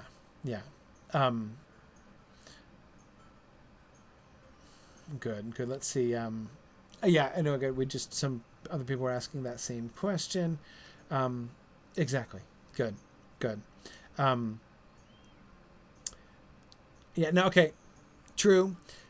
Lisa Linde is pointing out that he does say to Frodo, "Give me the ring for a moment," right? So he does become, for that second, the possessor. But still, he's not even holding it, right? He says, "Give it to me for a moment." By the way, that's clearly a test as well. Will he do it? If he says to Frodo, "Give me the ring for a moment," is Frodo going to hand it over? I think the test is worth it to Gandalf. But he's not taking it to hold it. Again, remember, even if Bilbo had given him the ring to give to Frodo later on, he still would have been like, "I am the holder of the ring," briefly, right? That wasn't the case here. He's not saying, "Let me hold it for a little bit." He says, "Give it to me," and he knows he's asking for it so he can throw it in the fire, right? Which he immediately does. So he doesn't possess it. He's not asking to possess it. He's asking Frodo to hand it over for a minute. Gandalf asking Frodo to hand it over for a minute is just like Tom Bombadil asking him to hand it over for a minute. Neither one of them is possessing it. Neither one of them is laying claim to it in any sense, right? And Gandalf makes that perfectly clear by chucking it in the fire as soon as he gets it, right? There can be Gandalf is sending no mixed messages to the ring here, right? When he's holding it. Yeah, good. Okay. I wanted to talk about the ring verse as well tonight, but I'm running out of time, and it's okay. That was a transition to the next bit anyway, so we'll talk about that next time. I hope that this has been helpful in thinking through Gandalf's position, the stuff about his own guilt and the clear acknowledgement that he knew knew it was a dangerous ring of power, even suspected that it was likely the one for decades, even while Bilbo had it, and confirms that he's been really pretty sure that it was the One Ring, or at least he's been working actively to prove that it is or isn't, right, for 17 years ever since Bilbo left. Shows he's not been slow on the uptake. That's not his problem. He was making a calculated risk, and he knew it was dangerous for Frodo, and he feels guilty about that. He knows that he has unilaterally signed Bilbo up, he signed Frodo up for custodianship of something that's going to harm him. And he feels it. He's aware of it. But there was nothing else that he could do. Right? Okay. All right. Field trip time. Let's do our field trip. So today, since we're Hey, one thing before we yeah. do the field trip, I was thinking there are going to be folks maybe on Twitch that'll leave us. Sure. And I wanted to make sure everybody knows that next week we are going to be on Brandywine at a Yes. different time. Oh, Because yes. we have a kin. Very We important. have a kin who is a European kin on Brandywine. So our time next week is going to be 3 p.m. Eastern time. That's on right. Brandywine. Yeah, special time next week, and we'll send out notices through social media and everything. But yes, we're not going to be meeting at a normal time next week, 3 p.m. Eastern time. We're meeting at I promised people that we would be doing some of our sessions at a Europe-friendly time, which I know this is emphatically not a Europe-friendly time of day. So we do want to be. I would have wanted to do that anyway. The fact that it's a European Lotro kinship that's hosting us that week gives us the sort of the occasion for making that particular inclusive step. So thank you for reminding me, because that is super important. Even if you're not meeting us in game, the regular class will be happening 6.5 hours earlier than usual next week. Right, I want to make sure I got that before people left Twitch. Yeah. So carry on. I bet you guys can't guess where we're going to head to tonight. Today we're gonna go to somewhere we've never been. Oh no, wait, we have the Shire. We're going to the Shire more because we're in still in Bag End, right? We're still we haven't gone out and started traveling yet. When we do, we'll follow the path of the Fellowship and we'll look at some related things. But I wanted to take this opportunity to travel around the Shire like we did last week. So for those of you who are here with me in game on the Landreval server and want to come along on our field trip, we are going to go to Mickledelving again, and we'll ride out from Mickledelving. We'll go from Mickledelving to Hobbiton, but then we're going to head out in a different direction. I want to head out to the east and then the north of the Shire again. We went up north and west out to the Bindbowl Wood and the Rushik Bog and to Needlehole last time. This time I want to head out to some of those other names which appear on Tolkien's Shire map, but which never really come to actually mean anything in practice. So let's head out to Mickledelving. For those of you who want to come riding with me, I'm going to just quick horse it from here. Needs a port. There's people offering ports right now, so gather yourselves around the folks or around me. I can also port someone. Otherwise, you can get your horses at the stables. We are going to end up in Hobbiton, so if you have a milestone in Hobbiton, we're going to end up in Hobbiton. You could go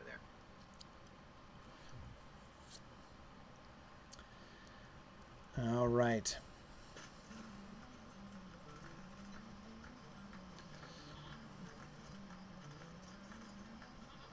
Okay, let's see. I'm gonna mount up here and then head down to the stable.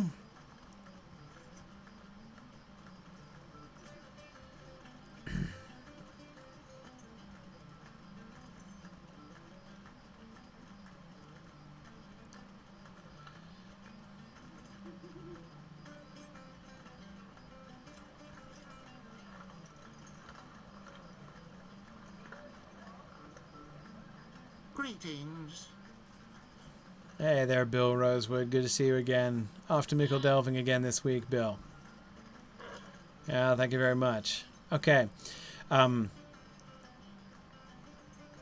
Cool.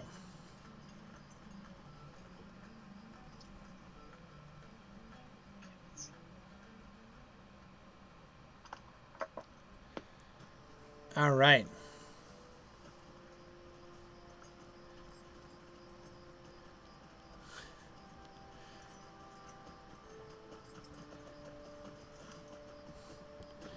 Okay, so here we are in Mickle Delving. I'll mount up from here.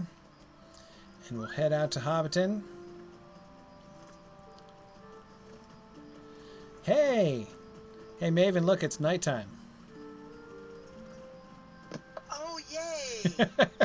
I know you were hoping it would be nighttime Yes. for tonight's exploration. Maven loves Budgeford at night. Yes, and anybody that's been in Budgeford at night will probably understand why. Budgeford under the stars is especially entertaining. Excellent. We have a good time. It says it's evening and it's 13 minutes till midnight. So There you go. Look at that. like a half hour or so. Oh yeah, yeah. We have plenty of darkness still in front of us here.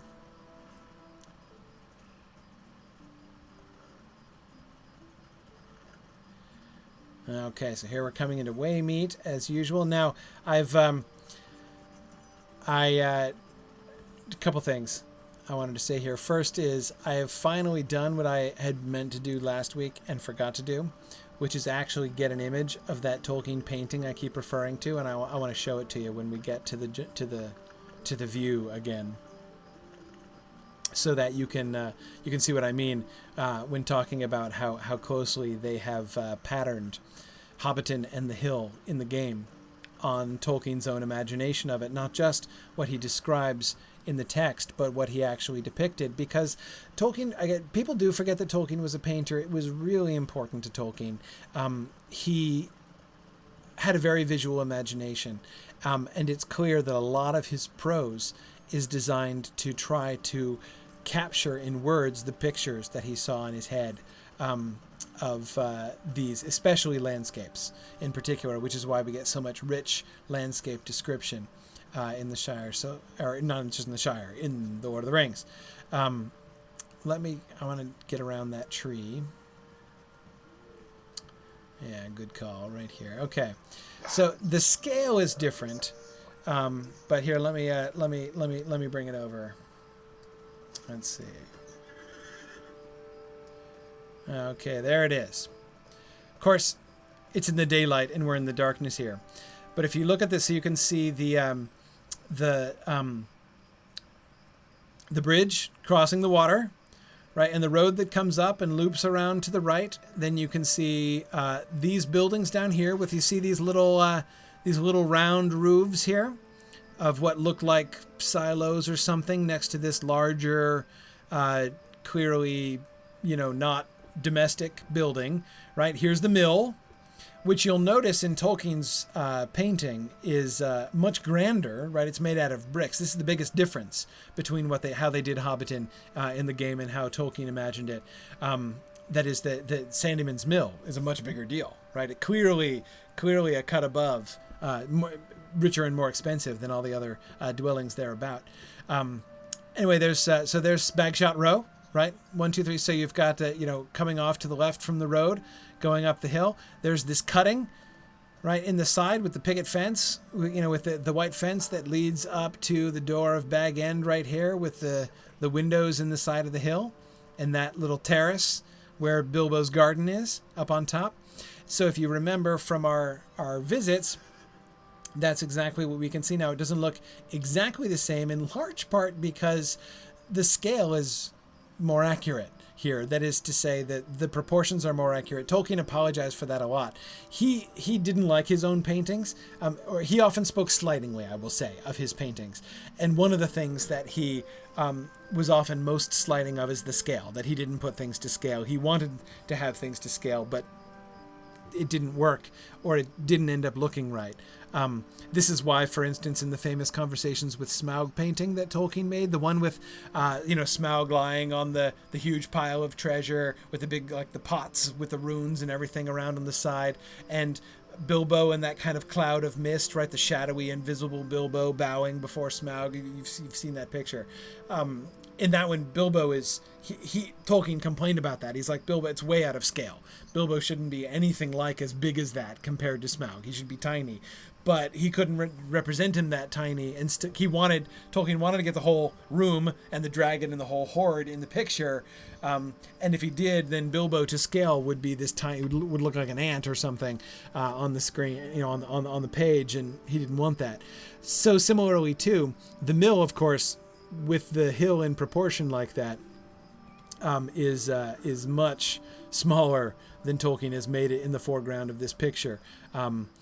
And of course, we're not getting all of Hobbiton in the foreground. But anyway, so yes, the bridge, the road, the bridge, the mill, the river, the winding of the road, the cutting up there with the fence as we've seen it when we get up there, Bagshot Row, the 3 granaries down there, the main departure that Lotro has done is the mill. The mill looks like a Hobbit house. It fits with Hobbit architecture as Tolkien's picture doesn't fit with it, actually. Tolkien's own picture is inconsistent to how he went on to describe Hobbit houses. I mean, notice that it's not just the mill.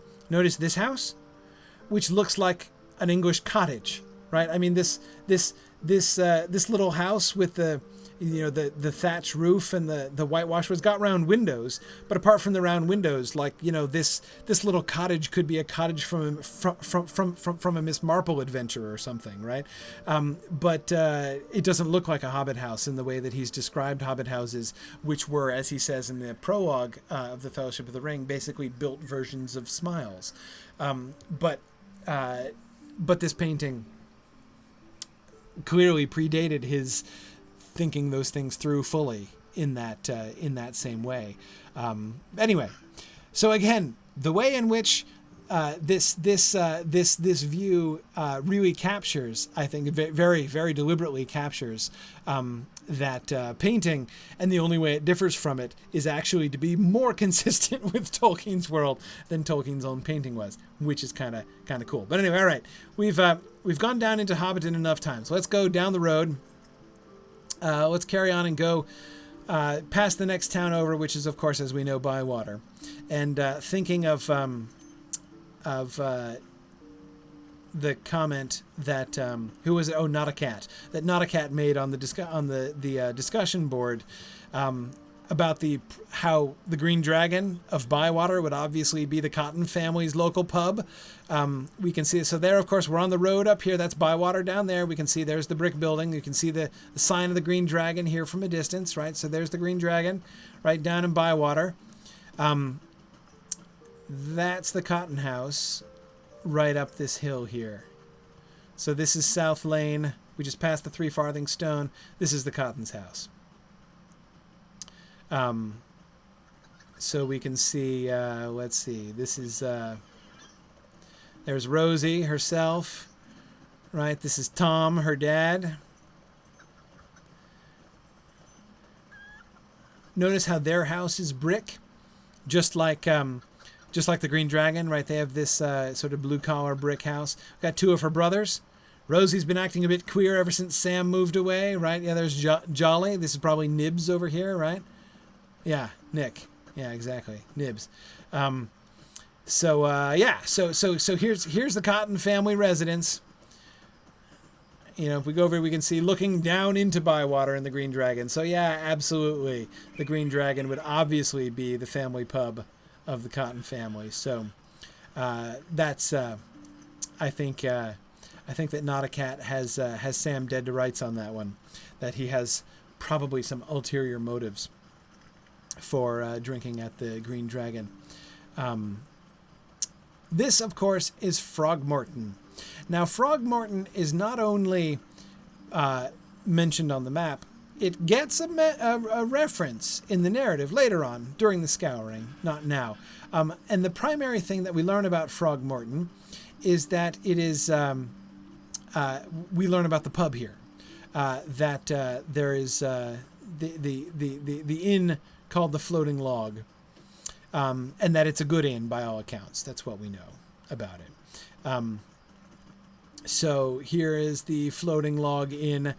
There's not much in Frogmorton. There's some houses and stuff, but of course, what do we know in the books, right? We know that there's an inn called the Floating Log. We know that it's called Frogmorton, and we can see from the map that it seems to be in lowlands. So look how they've envisioned it here, right? We have this being a town in a swampy area, which is infested with frogs. Or the frogs all over the place around here, which clearly give the place its name.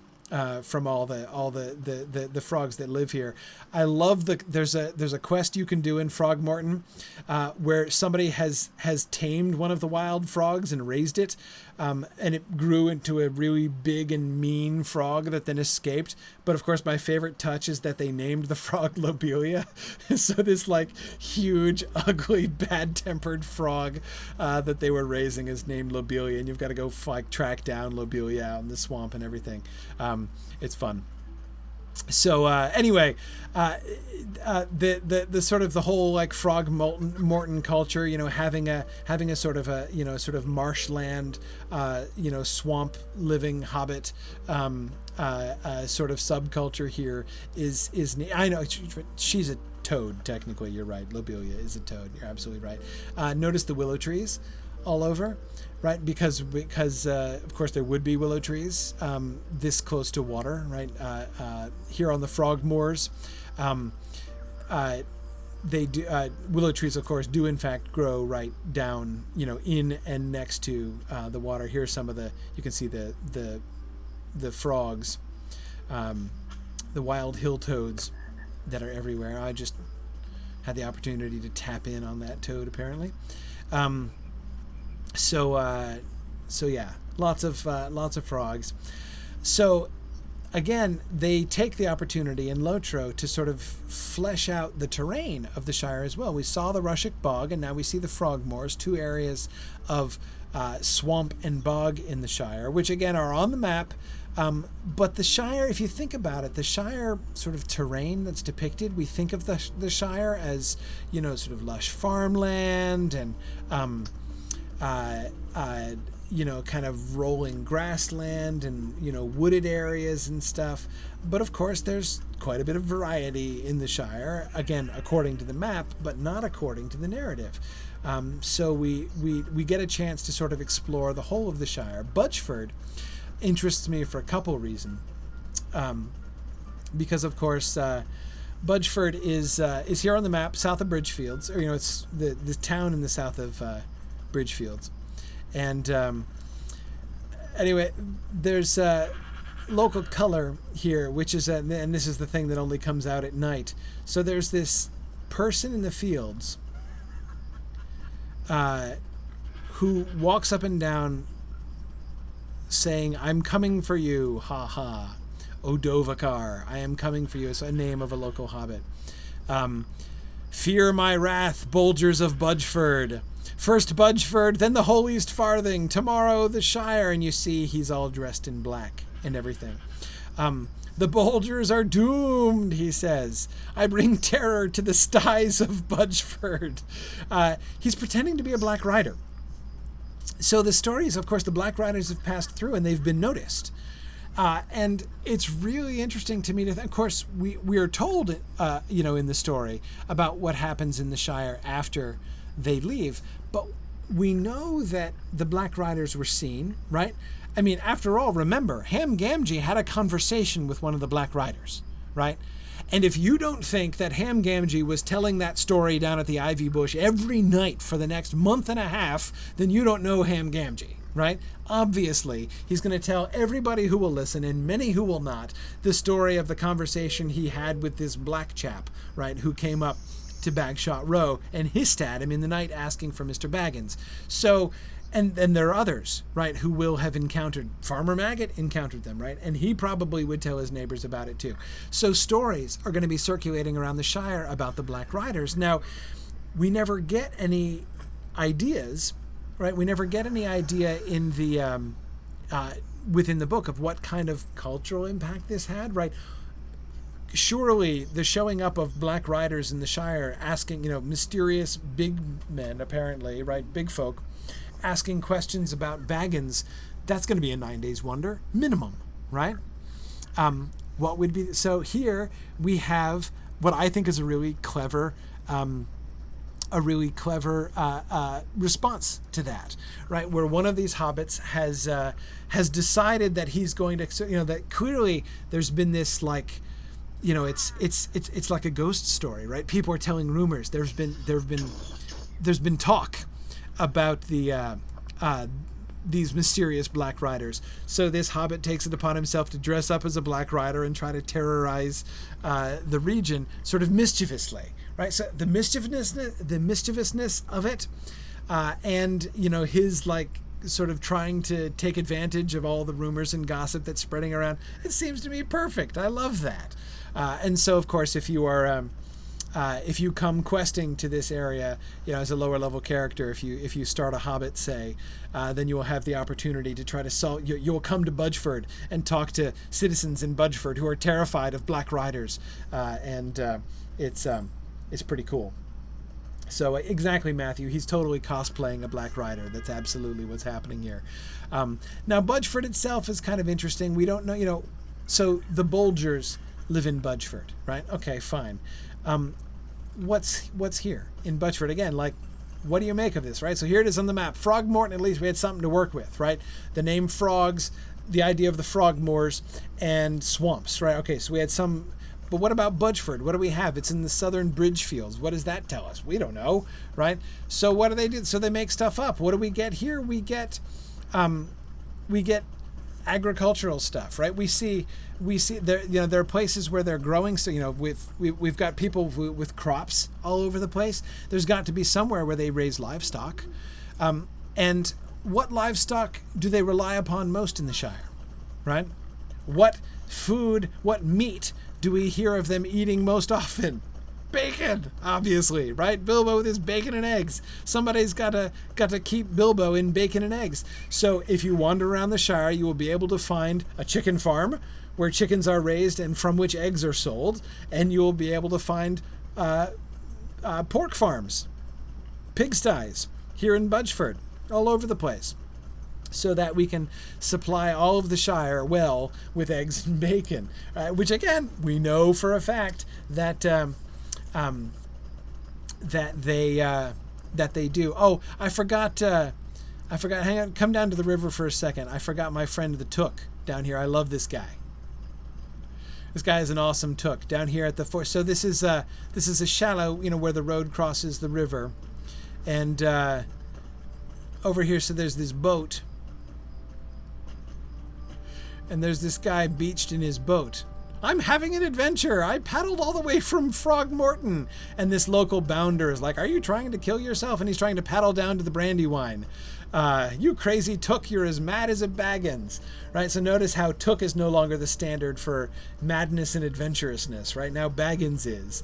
But I love this little Took out here who thinks that taking a boat, right, from Bywater all the way down to the Brandywine River, he's having an adventure. This is a big adventure, messing around with boats, right, traveling all this distance from the middle part of the Shire all the way out to the East Farthing into the river, to the edge of the world practically, right? This is a big adventure, and to see the sort of skeptical reaction of the locals as they're telling him he's nuts to do something like that. Again, I think that little exchange is a really well captured little piece of Hobbit culture there. All right, so let's move on to the north. North of Budgeford, we get another town, and another town which is on the map. But again, all these things are on the map. And we do know one thing about it. One thing that is mentioned again in the narrative is about Skerry. And we're told that there's a quarry at Skerry. That's all we know about Skerry. There's a quarry there. So okay, that's but we don't know anything else about it. So they've made Skerry up here in the southern Greenfields, just north of Budgeford. And they've put a quarry there. By the way, I wanted to give credit to, I think it was T. Thurston again, who made an interesting observation, which I hadn't thought of, or at least if I had, I'd forgotten it, about the Bine Bowl wood. again, the Bind Bowl Wood is on the Tolkien's Hobbit map, or Shire map, but there's no idea of what that name means, right? Bind Bowl, and why? Because bowl, B-O-L-E, means the trunk of a tree. In what sense is that wood the Bind Bowl wood, right? In the game, in the quests, they actually give a literal meaning to that. Of course, remember the walking tree that we found up in the North Farthing. Remember, it was being attacked by spiders, and in the quest, you have to free it from the webs, which are binding it, right? So that the bole of that tree is actually bound by the spiders. So they have contrived to sort of at least kind of make a pun on the name of the forest in the adventure that they send you on. I was talking about how it's kind of a stretch to have spiders in the Shire, which it kind of is, but again, they kind of make it work. So here we are in Scary, which is a mining town, right? This is where all the stone and everything, because there's lots of things built out of stone. Lots of people's houses are built out of stone. So we see a lot of that. And this, of course, this place is infested by giant spiders too here in the quarry. And I don't really know any good rationale for it. Again, it seems to me a kind of thing like we want to fill the quarry with scary monsters. We need something, and so they give, some of the only monsters that are Hobbit related in the books. Nowhere near here, of course, but again, it seems to be one of those places where they're just sort of compromising with the need to have adventures and to make opponents to have to fight through. I will say that the giant spiders do succeed in making. I mean, I'm not saying that I necessarily suspect the Locho developers of succumbing to a mere pun in this way, but the giant spiders do certainly make the quarry scary. My 8-year-old was a little bit terrified of the quarry here. He did the quarry quest on his own and died. The spiders killed him. And he was a little spooked to come back to the he was like, he asked me, he was like, do I have to finish that quarry quest? And I'm like, no, you don't have to. It's okay.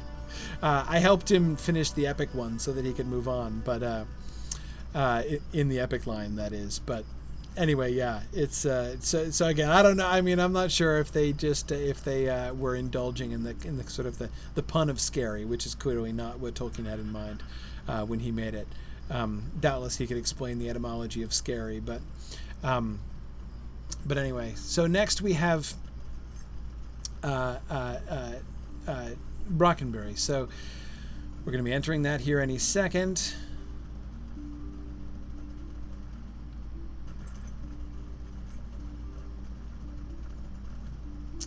Where's my text saying that we're entering the town?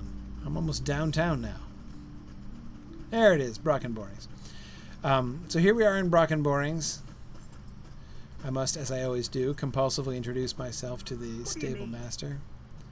Hey there. Yeah, good to hear you. Okay. So now this is a town again of which we know absolutely nothing at all. So what do we have up here?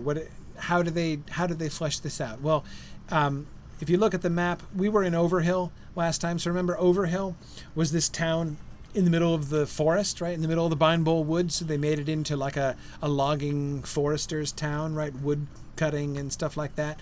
So we have a wood cutting town over here in Overhill.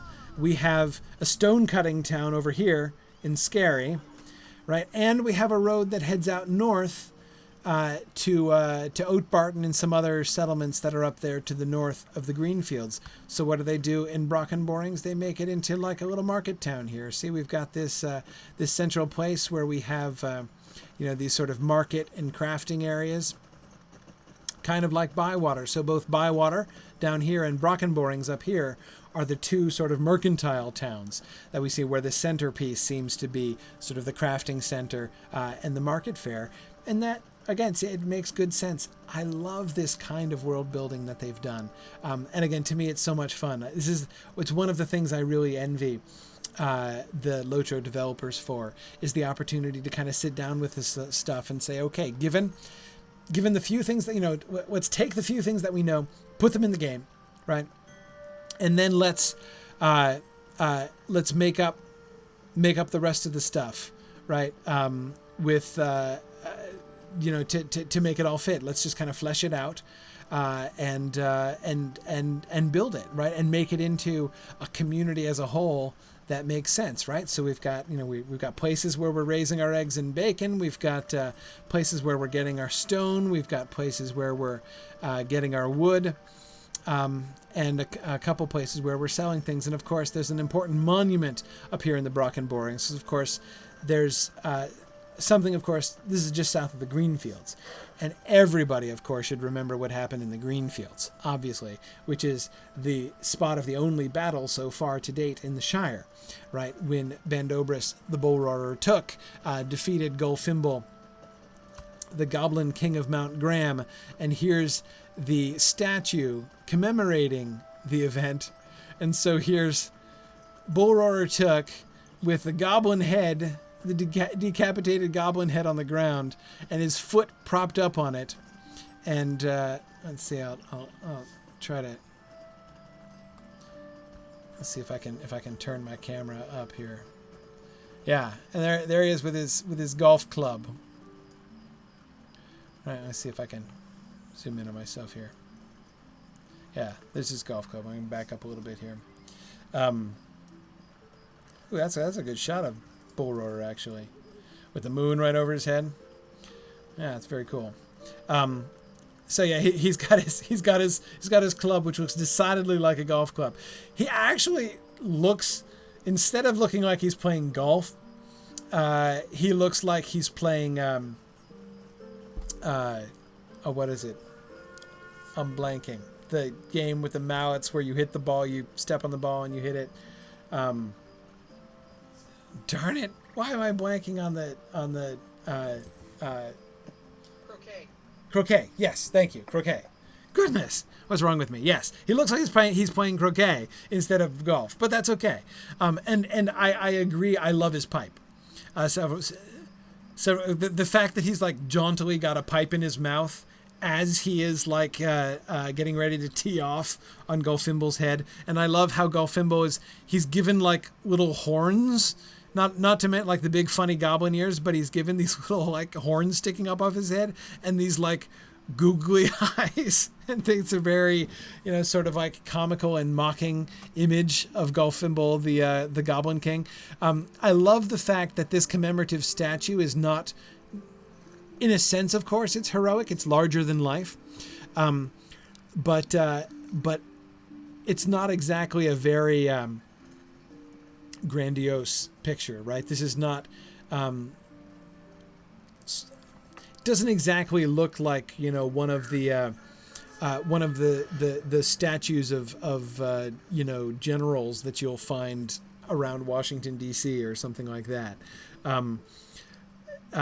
It's kind of jaunty and kind of fun, and not quite belittling what he did, but having fun with it. Clearly, it's like the embodiment not of the moment, but of the joke inspired by the moment, right?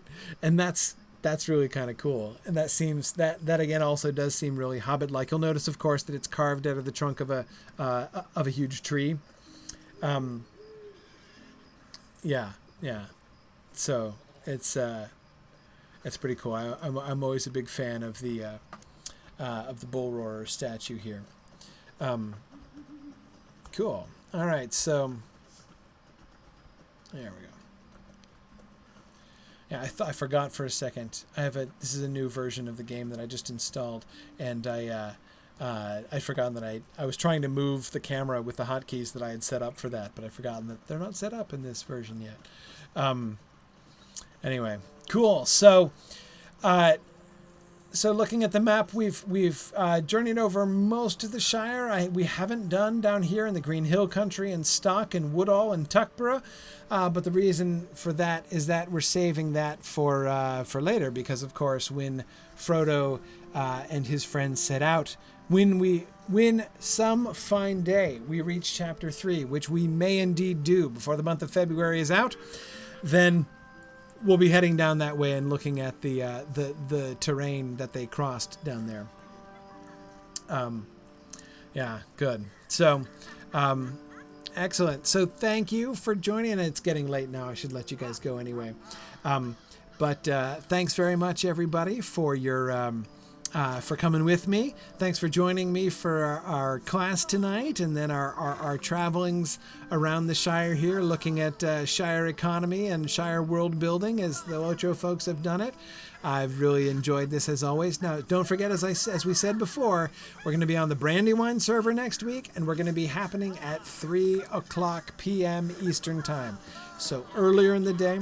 Don't forget, now if you do miss it, of course, as always, it will be recorded. Videos of this are available on our YouTube channel, the Signum University YouTube channel, and